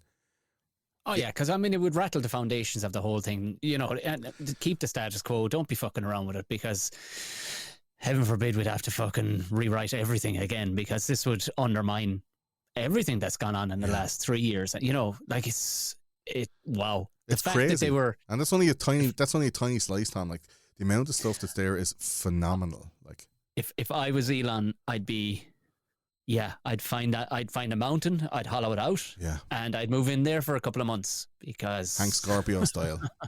Hank Scorpio style is right. Holy sweet mother of Jesus. Well, that was an absolutely delicious bit, and I would encourage anybody, if you want to get in contact if we're completely wrong. If you want to have any advice on it, it will fall on total deaf ears, to be truth be told. But see you in the library. Yeah, but if you do, if you haven't subscribed to those conspiracy guys, and if you like some of the juicy, this is only all this was just just the top off the fucking shoulder. This is only off the shoulder. Just of a what kicker tickle. Gordo goes conspiratorial. He goes full frontal. With 5 to 9, the last podcast I recorded with Gordo was it came in at, we were in situ. Mickey Bartlett was fraying at the edges, but I was still going hot at 9 hours. I think 9. Yeah. We came up on 9 hours, and I was figuring I've got another hour in me. Like, so yeah, you find the strength from somewhere, man. It's comes from a place deep down, you know. That's where you need to go if you like the just tickle. And I think more and more people, I think conspiracy theory is conspiracy is a good word, but conspiracy theory is nearly wrong these days, because as you have shown with so many of your fucking episodes, this shit actually is conspiracy reality. Is where we need to be fucking. Aliens are UFOs are real. The CIA killed JFK. Like these are all real things from 2022. Like the Queen literally was a hologram for a minute. Like conspiracy's leaking into the real world, man. It's happening, and I don't know how I feel about it, because I'm like, let's go back into history, will we? Because this shit's happening too quick. I'm running out of conspiracies. I'm not. I'll never run out of conspiracies. Never. When they're all coming true. Well, basically, Gordo and The Simpsons. That's basically where you need to just go back. The Simpsons and Gordo. He just extrapolates fucking what they do, what they put up in front of you, maybe 10 or 12 years ago. So, I'm looking forward to seeing what the next year comes with all of those stories. Like, there's a lot of those things that are just a little tip off. They're probably the biggest things of 2022, but they're by no means done with. A lot of them have like far-reaching implications, and hopefully there's not so much fucking faff and so much Amber Heard shit in the bed stories next year, so that we can have the time to fucking decompress all of this information and consume it and have it sit and digest. Like what we're doing is fucking eating 3 pizzas and then going and then having a horribly painful shite and then going, I never do that again, and then 5 months later doing it again. Like, it's too much for a lot of people, and you either go mental or you switch off. You go hard or you go home. And with the 2 years previous, a lot of people just went, fuck it, I'm out. And that's the worst thing. Like, even being overwhelmed is better than being switched off, do you know? Because if you're switched off to it, that's exactly where the people who want to be able to make you do stuff, that's where they want you to be. Because if you're switched off and you have no impetus, you have no direction, you have to go somewhere. There's no stopping. You can't stop. But like, if you've no direction, you'll be moved. Do you know? So I'd rather move myself than be moved by others. Like a stubborn cow. Yeah. Like a stubborn Christmas cow. Gordo, the advice that you have bestowed upon us over the last, I don't know how long we've been speaking. It's been absolutely glorious. I couldn't think of a better way of closing off the year than hanging out with you to terrify the masses to a degree. But there was 1 or 2 giggly bits in between there. Sure, so regardless, sure. What the fuck? It was me that chose these subjects, and I needed them fucking either debunked or bunked, one or the other. And you did it all for me. So debunked a few of them.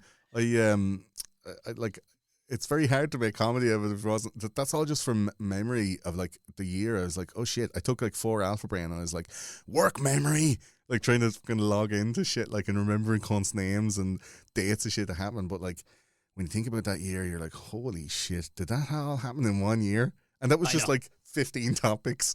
There's so much more, you know. But thanks for having me on, man. I'm very happy to share the Christmas. We're in Christmas week now, so it's all fucking head down for the final, and it's good to chat with you again. Well, thank you very, very much. For anybody, again, once more time, if you hadn't listened to what I said throughout this, go subscribe to those conspiracy guys. There is Jesus Christ. There's literally 1,000 hours of fucking stuff there, and there's Patreon fucking. If you can't get enough of that, go go join the Patreon. You'll see my face pop up on a regular fucking basis over there. I'm probably one of the most frequent mustachioed people in your For property. sure. Coming back next year for some more goodness. Oh, some more goodness. I can't fucking wait for it. Gordo, this has been 2022 till early 2023. Till I see you again. Thank you very much. Happy Christmas, Happy New Year, everybody. Happy New Year. Happy Christmas. And as always, thank you very, very much, Gordo. What an absolute champ. If you haven't listened to those conspiracy guys, I'd be very surprised. But if the Venn diagram hasn't crossed over much at this stage, but if there's a handful of you who've gone, who is that guy? And you want to hear more of him, go listen to my voice is breaking with the excitement here. Go listen to those conspiracy guys. It's well worth a listen. There's something there for all the family. Once again, thank you all very, very much for making it a great year for podcasting here on Buckshot. It's gone from strength to strength. If you'd like to join the family and come in even tighter for a closer kind of sweatier hug, there is of course Patreon, and that's everything we talked about at the top of the show, from subscribing and everything else to tickets to everything. Go have a look at the link in the show notes. Other than that, have a great holiday season, guys. Some of you aren't on holidays at all. Yeah, same as that. I'm not actually going on holidays, even if I am taking a break here. It's just to pump the tires for stuff coming up in 2023. Look, go on away, enjoy the festive season. I'll talk to you again very, very soon. Thanks a million, lads. Good night, good plus things.